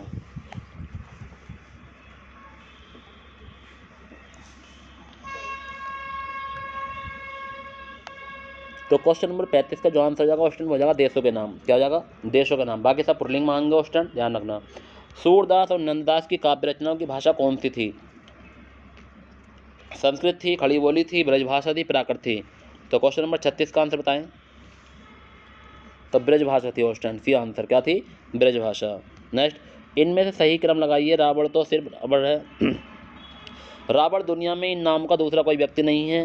राजधिकार लंका महाराजा रावण को दशानन भी कहते हैं। राम तो बहुत मिले जाएंगे लेकिन रावण नहीं। आय हाय, क्वेश्चन है अपने में, क्वेश्चन है भाई, सही क्रम में लगाना बच्चों। तो क्वेश्चन नंबर 37 का जो आंसर हो जाएगा वो क्या हो जाएगा? क्वेश्चन सही क्रम में लगाइए।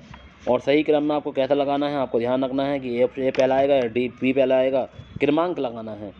तो क्वेश्चन नंबर 37 का जो आंसर हो जाएगा क्वेश्चन वो हो जाएगा VDAC। तो बी वाला पढ़ेंगे, रावण दुनिया में इस नाम का तो कोई दूसरा व्यक्ति नहीं है। रावण तो सिर्फ रावण है, रावण तो सिर्फ नहीं, रावण इस दुनिया में इस नाम का कोई दूसरा व्यक्ति नहीं है। राम तो बहुत मिल जाएंगे लेकिन रावण नहीं। रावण तो सिर्फ रावण है। राज लंकाधिपति महाराज रावण को दशानन भी कहते हैं। तो ऑप्शन हो जाएगा VDAC। तो पहले वी वाला आएगा, फिर डी, फिर ए, फिर सी। तो ऑप्शन ये थे हमारे हिंदी के महत्वपूर्ण प्रश्न, जो हमने कुछ ही समय में ये सारे प्रश्न लगा लिए हैं। तो अब ऑप्शन आप कमेंट करके बताएंगे कि आपको कैसी लगी ये पूरी वीडियो और आपको अच्छा लगा या नहीं लगा। ऑप्शन चलो और कर लेते हैं, 40 तक कर लेते हैं। ठीक है ऑप्शन। नेक्स्ट, दिए गए विकल्पों में सही वाक्य चुनना है। शायद आज वह शायद आज से आज यानी वह शायद से आज आएंगे। ऑप्शन पहले वाक्य गलती है क्योंकि पढ़ने में दिक्कत कर रहा है। ठीक है। नेक्स्ट, चाकू से बच्चों को काट कर फल दो, मेरे जूते तुमसे अच्छे हैं, गांधी जी ईश्वर के पक्के भक्त थे। तो बताना है क्वेश्चन नंबर 38 का आंसर। तो क्वेश्चन नंबर 38 का आंसर जो सबसे अच्छा पढ़ा गया वो कौन सा पढ़ा गया? गांधी जी ईश्वर के पक्के भक्त थे। तो डी आंसर। नेक्स्ट, 39 देखेंगे, दिए गए विकल्प में कौन सा विकल्प संस्मरण का विलोमार्थी है? तो संस्मरण का विलोमार्थी बताना है। तो संस्मरण का विलोम क्या हो जाएगा? Question number 39। तो क्वेश्चन नंबर 39 का हो जाएगा विस्मरण। क्या हो जाएगा? विस्मरण। ठीक है, सी ऑप्शन। सुधी शब्द के अंत में क्या जोड़ें कि वह बहुवचन बन जाए? सुधीजन, सुधीबंद वृंद, सुधीगण, सुधीवर्ग। तो होता है यहाँ सुधी शब्द के अंत में क्या जोड़ें जो बहुवचन बन जाए? तो क्वेश्चन नंबर 40 का जो हो जाएगा सुधीजन हो जाएगा, सुधीजन। तो ऑप्शन नंबर ए हो जाएगा क्वेश्चन। अगर जन जोड़ देंगे तो बहुवचन बन जाएगा। ठीक है, तो ये थे आज के हिंदी के महत्वपूर्ण प्रश्न। और स्टूडेंट, अगर आपने मेरे चैनल को अभी भी सब्सक्राइब नहीं किया है तो आज की वीडियो यहीं पर हम समाप्त कर रहे हैं। आप लोग पहले विकल्प जो भी आपने क्वेश्चन किए हैं, अगर जो प्रश्न समझ में नहीं आया तो कमेंट करें, बताएं, मुझसे पूछें, मैं आपको सभी प्रश्न बताने के लिए तैयार हूं। मगर आप लोग ये बात ज़रूर बताएं कि अगर कोई भी प्रश्न आपसे रह जाता है तो आप उसे दोबारा देख लिया करो। और जो इसमें मैथ के प्रश्न हैं, जो इसमें आपके हिंदी के प्रश्न हैं, उन्हें ज़रूर लगाना, क्योंकि हिंदी के जो प्रश्न हैं वेरी वेरी मोस्ट हैं। क्योंकि आने वाले एग्जाम में आपको कहीं ना कहीं इन प्रश्नों का बेनिफिट जरूर मिलेगा स्टूडेंट। और जो जीएस के आज मैंने आपको 150 से लगभग क्वेश्चन लगाए हैं, आज भी हमने 200 प्रश्न किए हैं स्टूडेंट। टाइम क्यों लिया है? क्योंकि कल स्पीड में पढ़ा तो कल बच्चे परेशान हो गए थे कि सर इतना स्पीड नहीं करना, क्योंकि हमें नोट भी करना होता है, तो इस वजह से मैंने स्पीड नहीं बढ़ाई। तो स्टूडेंट मैं इतना ही कहूँगा कि अगर आपको मेरी वीडियो अच्छी लगी है तो चैनल को लाइक और वीडियो को शेयर करना ना भूलें। ठीक है स्टूडेंट, और बने रहिए मेरे साथ। तो स्टूडेंट मेरे 800 सब्सक्राइब के समथिंग हो चुके हैं, उससे ऊपर। तो स्टूडेंट आप अगर चाहोगे तो इसे 1000 के पार पहुंचा सकते हो, यह आपकी जिम्मेदारी है। ठीक है स्टूडेंट, क्योंकि मैं आपके लिए इतना कुछ कर सकता हूं तो आप मेरे लिए थोड़ा बहुत तो कुछ कर सकते हैं। और मेरी वीडियो में पूरा वीडियो देखे करें स्टूडेंट, क्योंकि अगर आप लास्ट में आते हैं और शुरू के क्वेश्चन नहीं देख पाते हैं तो आपको पता नहीं चलेगा कि हाँ मैंने कितनी मेहनत की। अगर आप शुरू से बने रहेंगे तो आपको पता चलेगा कि हाँ सर ने कितनी मेहनत की है।